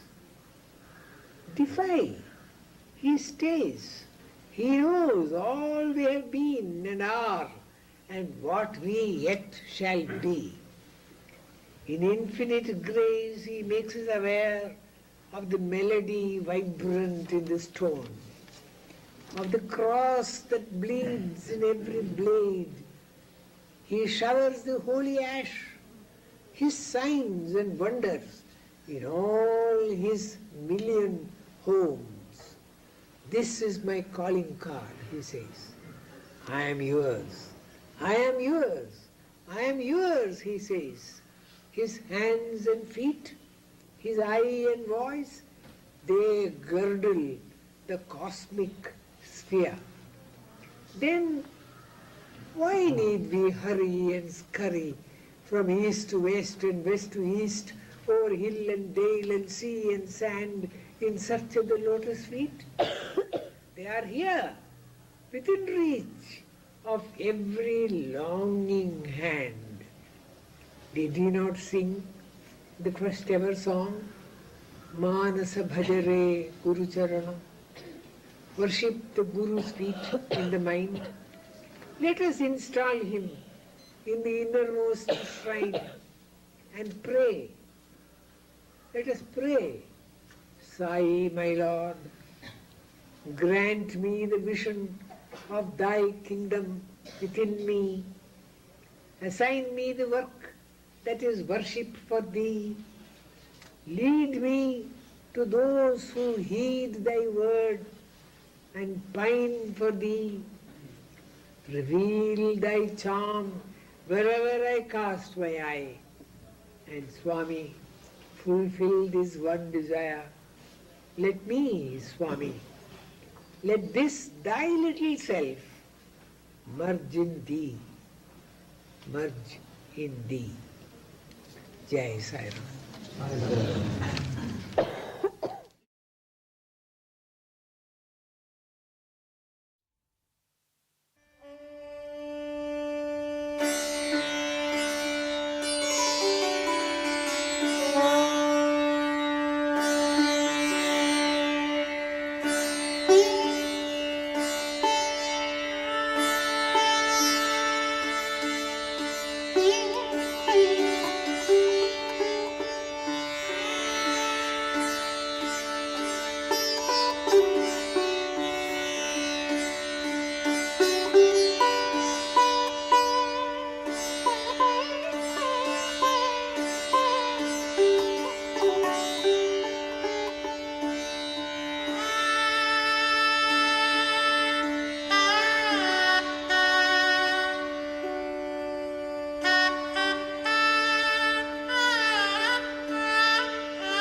repeat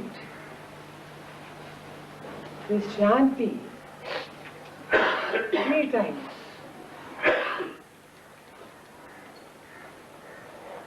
So 3 is not because 3 is a magic number, but it has got some significance. 3 times Om, 3 times Shanti. It refers to, we have got 3 types: body, the gross body, the subtle body, the causal body, not the casual body, but the causal. This body is a casual thing that we have acquired, and we might give it up and take another, and take another and another. We are temporary residents of these bodies, one after the other. So it is a casual body, nevertheless. But in this casual body we have 3, one inside the other: the close, the subtle, and the causal.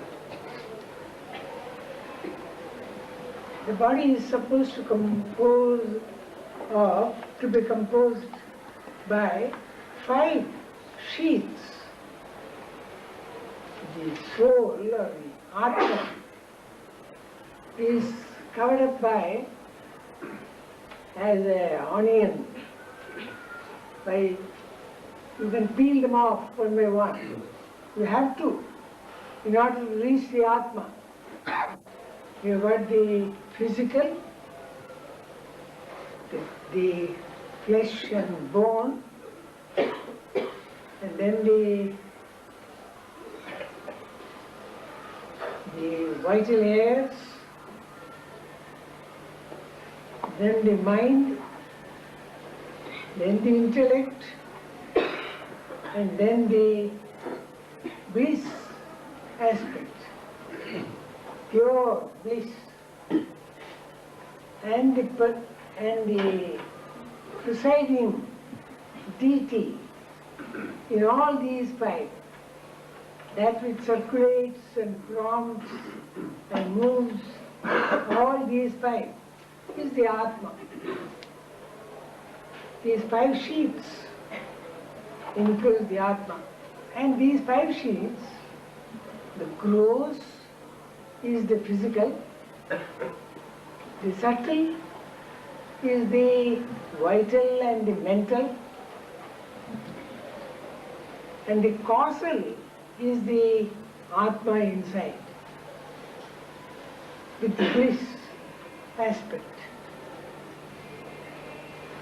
So we have got 3 Oms for arousing by its vibration these 3 bodies that we possess. And there is also another, this body of ours, or rather we migrate not only from one life to another, but every day we migrate from the waking stage to the dream stage and the deep sleep stage. We are migrating from one to the other. We are in the waking stage when, I suppose, all our senses are active, and I suppose our mind is active. Sometimes it is very dull, sometimes it is active in the wrong directions, but still it is active, the senses and the mind. And the intellect also is awake, and you are aware of things. That is the waking stage. Then we take our rest, lie down, and then we pass through Another interesting stage, the dream stage. Many things happen to us when we travel all over the world, when we go back to our childhood, when we undergo various experiences, some of them pleasant, some of them unpleasant. But these dreams, at that time, we live in a world which is quite different from the waking stage world. Symbolisms, various structural patterns, all types of changes in reactions and responses. There the mind alone works. The senses don't work. The intellect is at abeyance. The mind alone, that is the dream stage. And then you come to the deep sleep stage, when not even the mind is working. The senses are not working. We are not aware of anything. We are happy. The happiest, we say after our sleep, fine sleep I had this. Beautiful sleep. I didn't know anything. So, probably you get happiness by not knowing anything. All our misery is caused by knowing about something, inquiring about something, getting disappointed, or getting excited, exulting. Nothing. I didn't know anything. I didn't know where I was, upon which I was sleeping. So much of confusion all around. I didn't know anything. I had no anger, I had no desire, I had no ambition, I had no disappointment, I had no achievement. Happy, very happy. But the only thing is, you say that you were happy when you were having deep sleep. But at the time of deep sleep, you don't feel any happiness. You don't know even that you had happiness. That is a pathetic case. Suppose you were aware that you were happy. Suppose you had ananda in deep sleep and you knew about it and you were full of ananda. Such happiness, such ananda. It is only after you wake that you say, very beautiful sleep. But at that time if we had known, it would have been worthwhile. And that time if you know, always being conscious of your ananda, that is the stage which we must reach. So beyond the deep sleep stage, there is a higher stage in which we are aware of ananda. In deep sleep, we are not even aware of ananda. And what's the use of having ananda without being aware of it?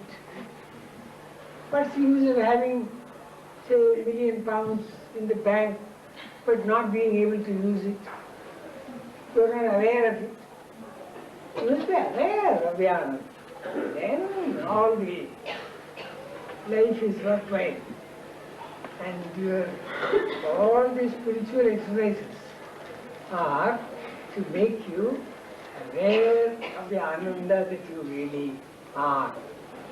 That core of ananda that we are. Ananda, anandena imani bhutani jayanti. We are born out of ananda. We are ananda. That's why Swami sometimes addresses us as Ananda Swarupulara, the Atma Swarupulara. You are not, say, excuse me, Tom, Dick and Harry, but you are Ananda. That is your real name. But you have forgotten that. And you have fixed all kinds of labels upon yourself, saying, who are you? I am Tom, I am Dick, I am Harry. No, you are Atma, you are Ananda Swarup. I was not aware of it. Make you aware that in the core of your personality, there is this great spring of Ananda. I remember I was in Whitefield one day. I was sitting along with a number of others and students, college students. And I was sitting in a corner and Swami was in the chair. This side there were college students.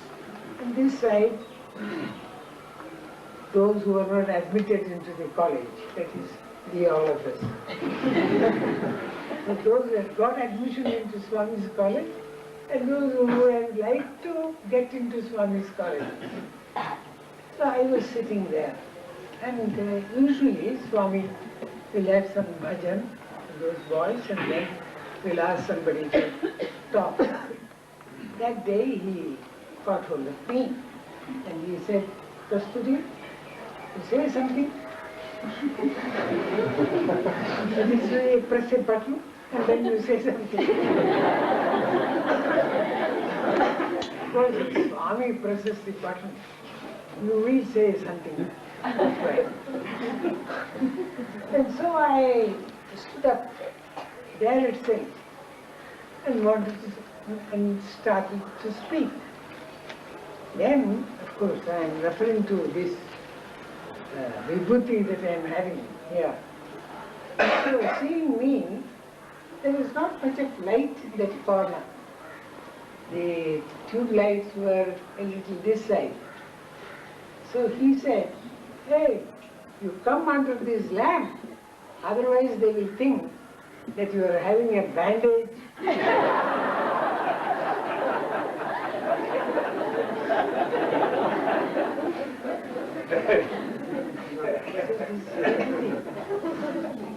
Otherwise they will mistake it for a bandage. You are hurt and you have tied a big bandage. Then I came under the lamp and said, yes, it is a bandage to remove bondage. This Vibhuti is a bandage. It reminds you. You ask Swami why he applies the Vibhuti. He gives two reasons. One is to remind you that you are after all only, you will be reduced to ash one day. That this body of which you are so proud will have to become ash. So, to remind yourselves of death that will overtake you at any time. Be prepared for death and the consequences of the actions that you are doing now. So the bondage to the body will be relieved if you remember the inevitability of death. Another thing is, of course, he applies it here because the Kundalini here is what is called the Ajna Chakra. The Commander-in-Chief's headquarters, so to say. Ajna Chakra. Orders are emanating from here. And when Swami touches that portion with a bit of himself, namely Vibhuti, he creates the Vibhuti. It is part of him. It is such a precious thing because it is he himself. It is a part of him, a projection from his own physical personality. And when he places that on this spot and touches that spot with his finger, it means he is increasing the vibrations of the serpent power, as they say, of the Kundalini or the yogic power. And so he activates that. So, this always being aware of death, aware of the preciousness of time, aware of the consequences of the thoughts, words and deeds that we do, even the slightest thought or the slightest act has got its effect. Nothing will be lost. And it is that accumulated effect of the thoughts, words and deeds in all these three stages, not only the waking, the dreaming, the sleeping stage, or the gross, the subtle or the causal body. All these have got to be purified.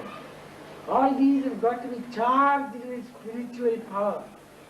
And that is why we say Om thrice, to charge the three bodies and the three states of daily life. Charge them with spiritual power. And Shanti is, say, balance, tranquility, not affected by ups and downs. The other day, Swami was in his preliminary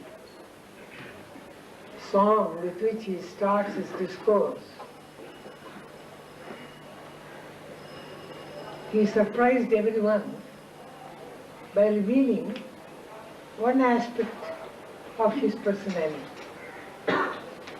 That is, he said, చింత చేర్చనటంచు సంతసించిదరేమో వెంటనే ఎడబాట చింత కలుగు. Are you excited? Are you pleased because I have allowed you to come near me? The next moment I will create a fear in you that I will push you afar. What is that?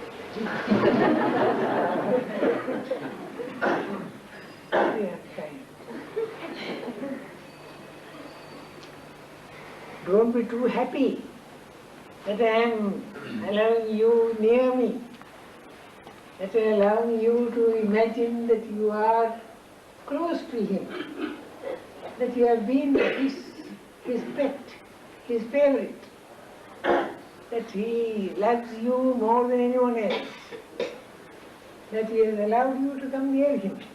Chinta Cherchana, I allowed you to come near. Santasinchidaremo, are you very glad and happy about that? Ventane, immediately, I will create fear in you that you will be pushed away.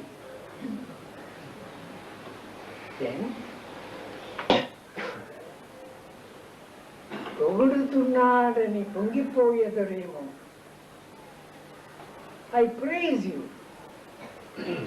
and you become go to the top of the sky. Is that so? I will ridicule you the very next moment. Abhayamicharani. Swami, we say this, if he holds his hand like that, some pictures you have, and we think, we call that picture Abhaya, fearless, don't fear when I am here. That's usual. You go to the shops and want that picture, then you call them, you ask for the Abhaya picture, the Abhaya pose. is a pose. Because according to iconography, the science of making idols, according to iconography, this is the Abhaya posture. When the idol in some temple has got that pose, it means you needn't fear. I shall protect you. That is the, don't fear. But Swami says, because Swami has given me Abhayam, he has shown me this. It's all right, I am with you, I am with you. Don't fear.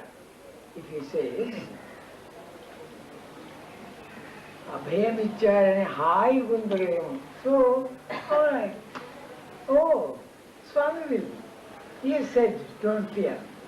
So, 70 miles speed, car. Don't fear. Swami is there. And what happened was that I was inside the car, and it went round and round down a hill. Because, not because, of course, Swami had given me Abhayam, but 80 miles speed, car. I was in East Africa. We were going in a car just behind Swami's car, about 10 minutes behind Swami's car. And then I had a friend who was in the car along with me, who was encouraging the driver.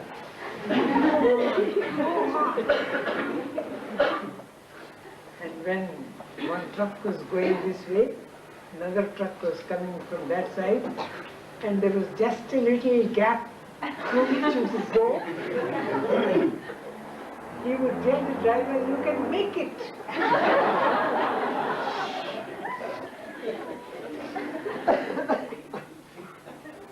And that made him a speed fiend, so that's it, one turning, the whole thing. So I was rolled inside this, I and my friend. So, Abhayam, Swami has given Abhayam. So if you are careless, if you say, oh, Swami has given me, he has said, don't fear, I am with you. So Swami is with me. If you feel like that, I will give you a great big, give you some disaster. And I won't talk to you at all. You come saying, Swami, no, he passes this way, he passes the other way. He goes that way, he comes this way. Like that, about half a dozen statements are there, in which he writes this. But why? Why is he playing with us like that?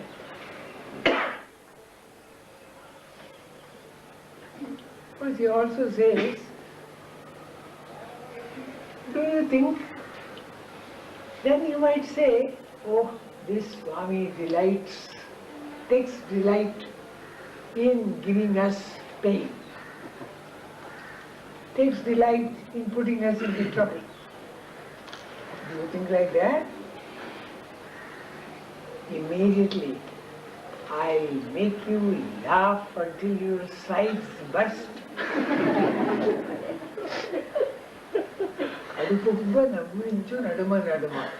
Now and then, off and on, Kadukubba, your stomach will burst, sides will burst.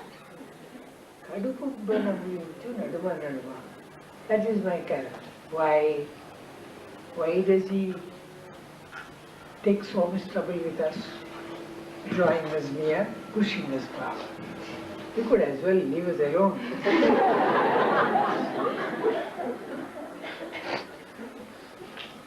Why all this bother for the avatar? Having come down. Why all this bother? Why drag you near and push you far? Why make you weep and console you by making you laugh? Why say don't fear, and then when you are in trouble, not talk at all? He says,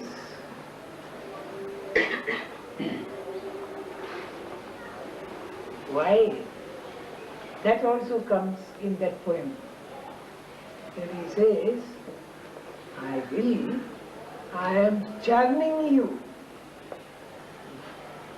By this process, I want to churn you to get the butter that I like. You know, as Krishna, he used to love butter, fresh butter, fragrant butter, not artificial butter or peanut butter. So, and butter is got by churning. And churning process cannot be all one way. Because in Indian homes, even today, in the canteen, for example, you will find somebody having a big pot of milk that has been curdled, and you've got a rod, churning rod, which has got a number of leaves, and it will be drawn this way and that, drawing this and then drawing this. So it will go on stirring the thing, and then the butter will come on top. So you've got to churn. And how do you churn? You've got to draw a person near and push the person far. Draw a person near, push the person. Tell him that he need not fear, give him opportunities to fear.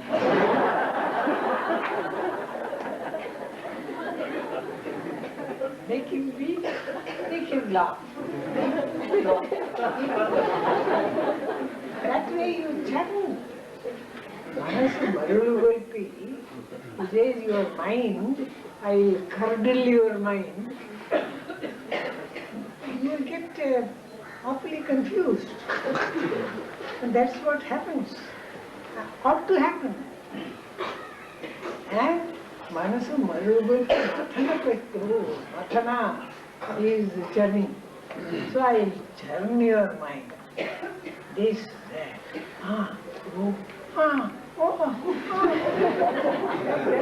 alternate. And you must also know that these are only two sides of the same coin. You can't escape. Pleasure is only an interval between two pains. So there must be pain, there is pleasure, there is pain, there is pleasure. That is the education that you have come to get in this world. This world is a world of dualities. It is not all, every rose has got a thorn. So it is not all happiness. Like you enjoy happiness when you pass through misery. And both misery and happiness are educators, tougheners. They toughen you. They make you, they round you up. They chisel you. They say that a rolling stone gathers no moss. It may not gather moss, but the rolling stone will become rounder and rounder. If a stone rolls down, then all the angularities will be broken off, and it will become rounder and rounder, rounder and rounder. That is the rolling stone. Need not gather moss. Why gather moss? Become round. So when we are rolled down the corridors of time and hits this side and that side, hitting, chiseling, then you become Manasu Marulvartha Mathanapet. And that is what Swami says. That is what Swami does. And that's what we ought to yield. Go on, do it. I have a letter here.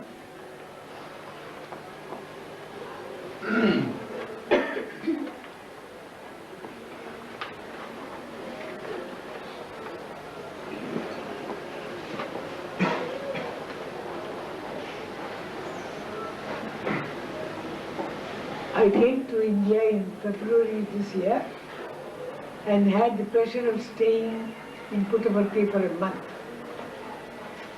During my visit, of course, he says he had the pleasure of meeting me. That means he's a person of good manners.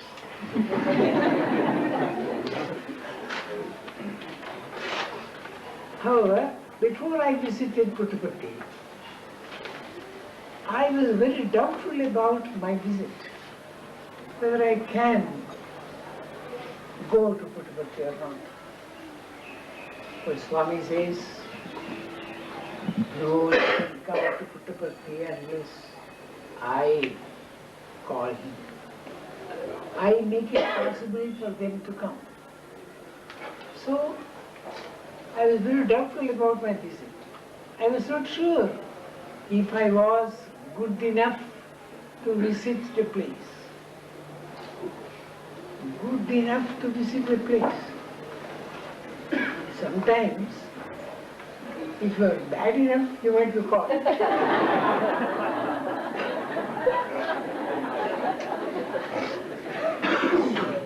It's not always a question of being good enough.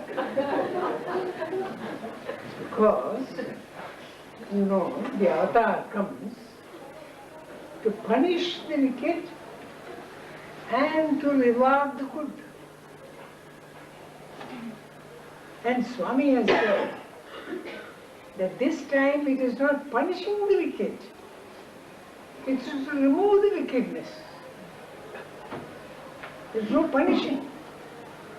If a tree is affected by white ants, in old days, in previous avatars, the tree was cut. But this avatar is so kind that it removes the white ants and allows the tree to live. Because if you start cutting, there won't be any tree left. That's what he says. The old avatars, you could identify the people who had to be destroyed. But now, the whole world, everyone is afflicted. And so, the avatar comes on account of the bad as well as the good, to reward the good and to reform the bad.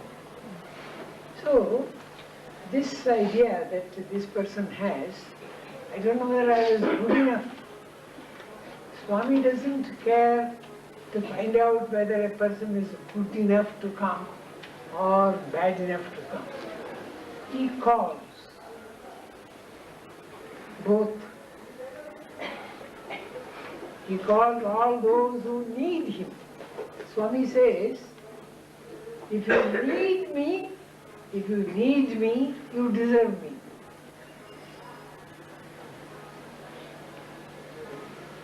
Other matters are not important. If you need me, then you deserve me. That is all. If you call out for me, oh God, if you say, that's what happened to Drucker, who has been talking to you, I suppose. Drucker also is one of the people who are empowered to torture you. We are about 4 people, specially selected. And what happened to Drucker? He was somewhere in California, and he saw a clear blue sky, and he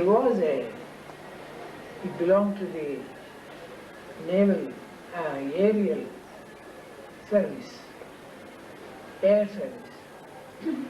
So he old desire to fly aloft and see the scenery and admire the rock heaps and the snow upon them and the lakes and the gardens and the parks and the cities down below. Caught his fancy.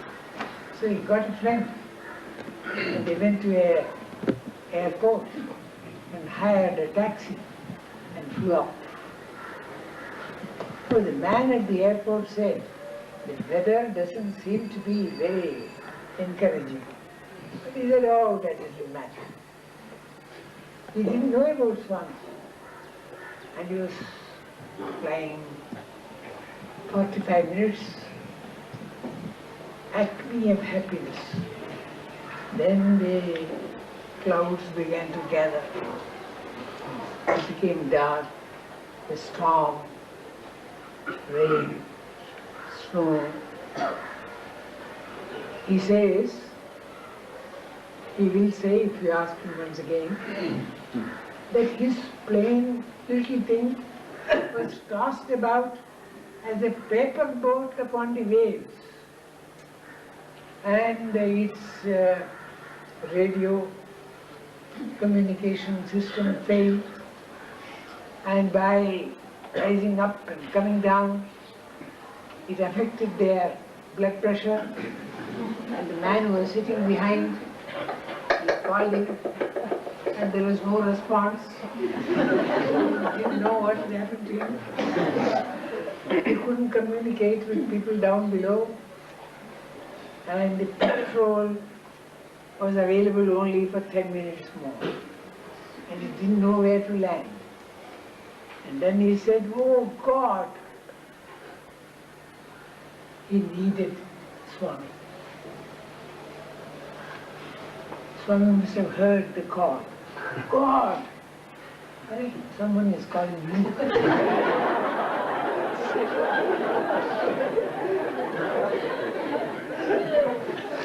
He didn't know about Swami. He only said, oh God. And he says, aircraft in distress. Somebody called. Aircraft in distress. I will give you the directions. Follow my instructions. And then he used to get instructions.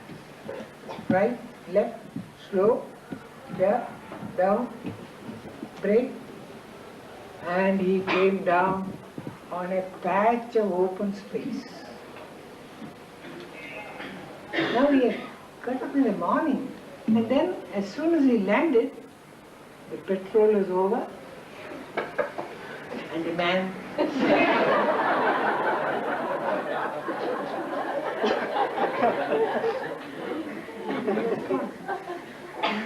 they got down. Then it was snowing. And they had their morning, when there was a clear blue sky, they didn't have much of warm clothing. And they were shivering. And they wanted to get into some place where they can get something hot. And then they found some windows gleaming. So they marched towards that. And it was Indra Devi's place. As soon as they entered, they found a huge picture of Swami. And rather curiously they looked at it. How did this guy come here? Looks like an Indian guy.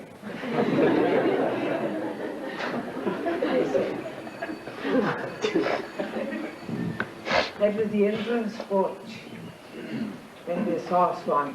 He was there to receive them. The person who had said, aircraft in distress, you call out for him 20,000 feet above the earth, he is there. And when you get into some house which you do not know to whom it belongs, he is there, waiting to receive you. The picture is there, life size. Indian guy. No one was there in the porch. Got into the hall. No one was there. They were all engaged in bhajan inside. And then just one step more, they hear bhajans. They go in. And Indra Devi tells him, oh, it is Sai Baba that has saved you. So, you need me. If you need me, you deserve me. So here is a person who needed. That was 20,000 feet above the ground. 800 feet below the ground. There was an old man, a friend of mine. Actually, a friend of mine in Karnataka. He told me what happened to him. He had heard one folk song. Somebody sang in front of his house, some beggar.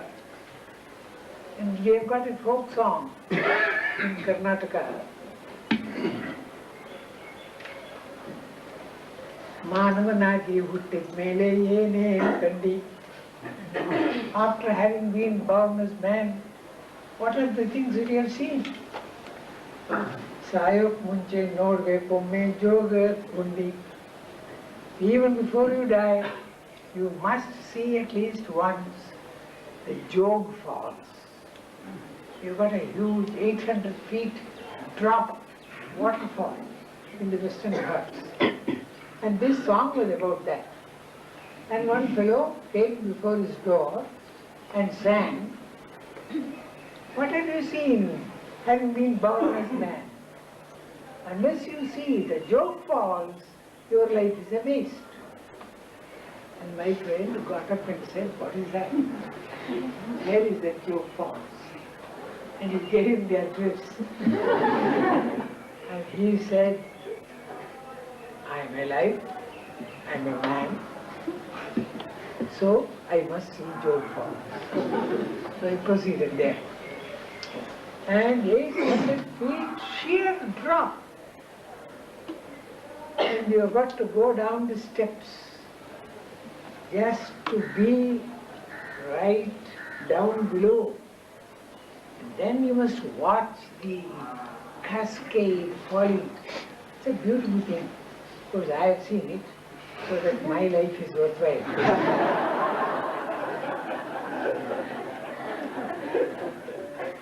But it is not true. You see, the joke falls are a beautiful thing because you have four different, it breaks into four different falls. And one rolls over the rock. It's simply the bubbles and the cloth. It's something like a silk cloth being drawn over the rocks. A tiny pit. Another sheer fall. Another a huge semicircle falling with a perpetual rainbow throughout the way. So it is a beautiful thing. And this man went down. There were many other tourists also there. And they all came down and he was simply lost in admiration. Must have been a poet in his heart, though not on the tongue. Watched and watched and watched and watched the glory of God. Swami says the universe is your university. So he was imbibing the lesson that the waterfall was teaching him, that the cascade was teaching him. The roar of that thing is called the roarer. It's straight fall. And he didn't know that it had already become dusk, dark, and that he was alone. All the rest had gone. And he didn't even remember that he was old.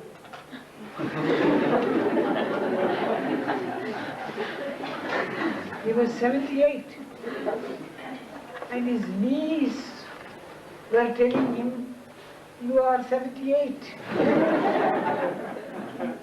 For having climbed down. Now the prospect of getting up with these knees, with that burden of that age, all the joy of poetry went out. Anxiety started. To spend the night in that cold background, away from everywhere, 800 feet down below. Didn't know about Swami also. Of course he knew about God. Someone had told him. So he cried out, "God!" Drucker called out God 20,000 feet above the ground. This man called out for God 800 feet down below. God, what has happened to me? I shouldn't have obeyed that folk song fellow. He said, "Before you die, you must see Job."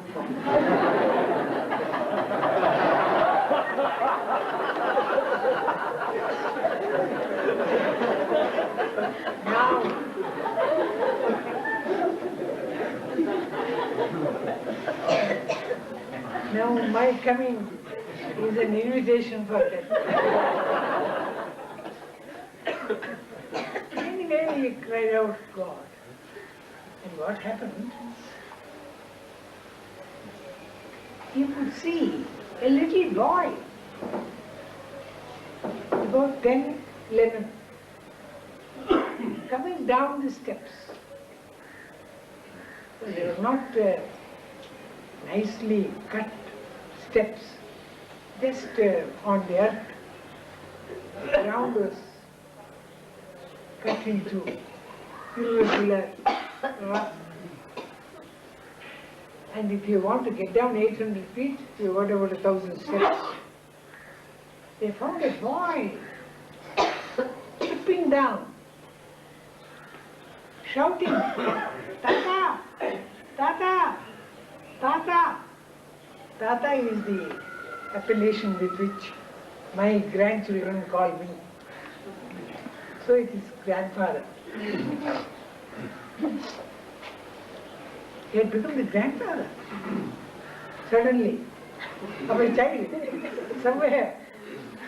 He was struck by this call, Tata, so familiar to his ears, because in his own home, he had grandchildren calling affectionately and climbing on to his lap, saying Tata. So sweetly, the cry came, "Tata! Tata! Tata!" Came near. How could this boy, alone, solitary chap, come there in the night and call you? And he said, "Patko, hold on to this." And the boy had a stick, green, because he seems to have plucked it out of a branch of some tree that was right on top, just for the occasion of helping this man to hold on to. So, Patko, hold on to this. Hold on to a little twig, held by a little brat. A 10-year-old boy and a feeble green twig to pull a man up 1,000 steps a man of 78 with half a dozen grandchildren like that boy. But he did the trick. He held on to it. And then that man, my friend says, he came to Swami later. He said, he was hauled up. With this difficulty he was climbing. But it was so easy. And he found himself right on top. And then he thought, fine boy, must give him something sweet. Where is the nearest hotel? And the boy had given it to sleep. And when he came here, somebody told him, your help like that must be, we know who has done it. We know the person. Sathya Sai Baba. Huh? Sai Baba. And then he knew that I am here. So he said, that Sai Baba who has taken away our Kasturi. Because I am supposed to be lost to my old associations. Because Sai Baba has kidnapped me. He knew about my college career and all that, so many of my old college friends for a long time used to believe that I was lost, that I escaped the mental hospital. Yeah. So he also thought, oh, Sai Baba with whom? Kasturi is there? Oh, then I know him, I'll go. He came here, and Swami warned him against doing mischievous things at the age of 78.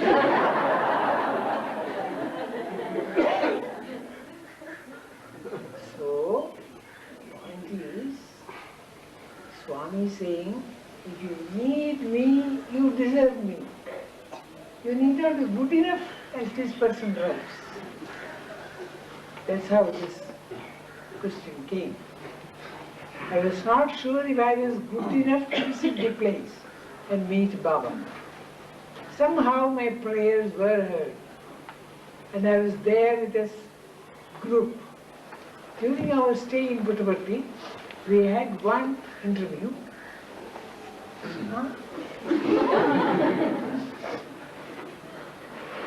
Swami has said, I will call all those who are ready to Puttaparthi.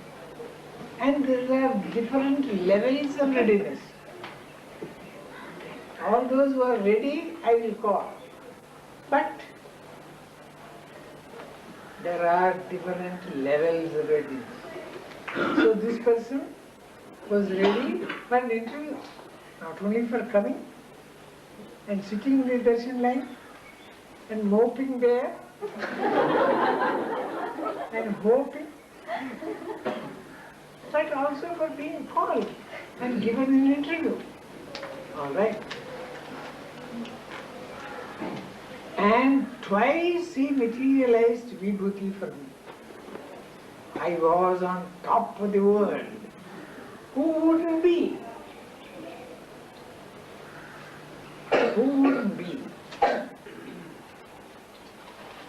And then, when I read on page 205 of Sanatana Sarathi for August 1984, that was the speech in which Swami said, there are three things which I am resolved upon, which I assure you. One of them is, once Swami has accepted a devotee as you are mine, he will not abandon him whatever happens. That's Prasanthi. Another, once I have decided upon a project, it must take place. And three, I will not show my hand to receive something, I will only give. These three are, he said. And we printed it. And it went to her, went to this person. Then she says, so this person has not heard what I told you. Assurance and then churning. That you do not know. So, once Swami has accepted, what does he mean by this statement? He wants me to clarify. How does he know that Swami has accepted them? Do I have any right to believe that he has accepted me? Now, if I say you are mine, I won't leave you. That's what Swami said that day. But when will he say you are mine?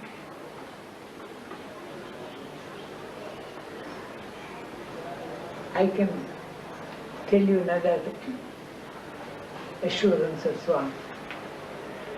Swami has said, another occasion, I have no name. You can call me by any name. You can call me by that very, you can call me God.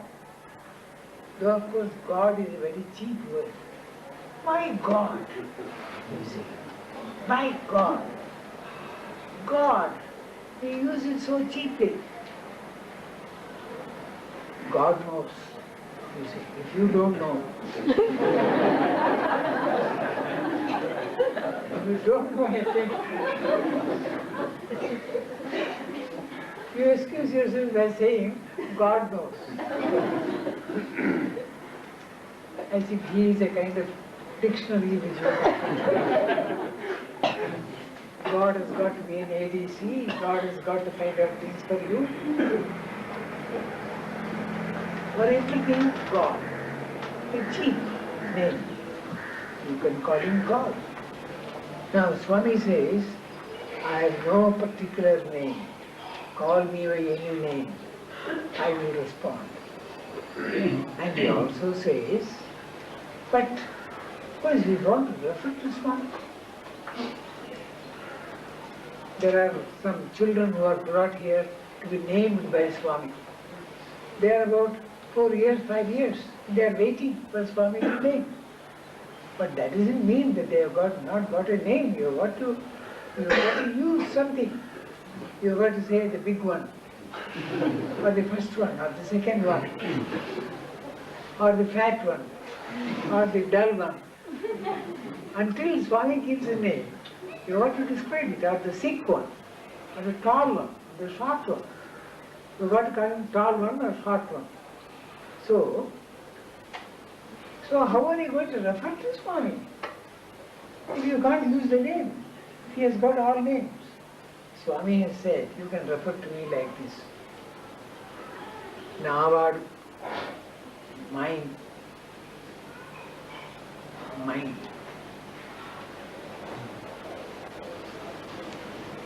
Mind,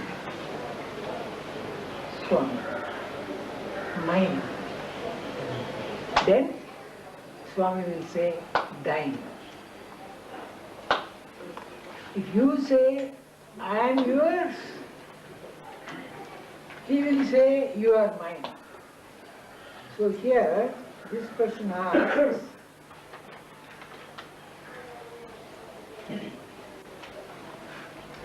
Swami has accepted a devotee as you are mine. When will Swami accept a devotee as you are mine? When you accept him as I am yours. That's what Swami has said. That is the echo that will come. Usually the echo, if you go before a mountain or precipice or cliff and say, I am yours, then the echo will be, I am yours. Or it may be yours. Or it may be, I am yours, I am yours, I am yours. But in this case, Swami says, the echo will be, If you say, I am yours, the echo will be, you are mine. So, if you want to know, how do I know that he has accepted me? Well, you can easily know. Had you said, simply by the tongue, when you felt that you are his, then he will accept as you are mine. And then whatever happens to you, he will take it. So the point is, surrender. I am yours. Your will, not mine. If you draw me near, all right. If you push me aside, all right. I know it is for churning and for getting the butter which you like most. So whatever happens, I am yours. I am yours. I am yours. That is the answer to the question which this person has asked me. He has asked me to write to him. How do I know that Swami has said, you are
soft and only you, lost and lonely you, strangers, angels, dancing in the deepest ocean, twisting in the water, just like a dream, you're just like a dream.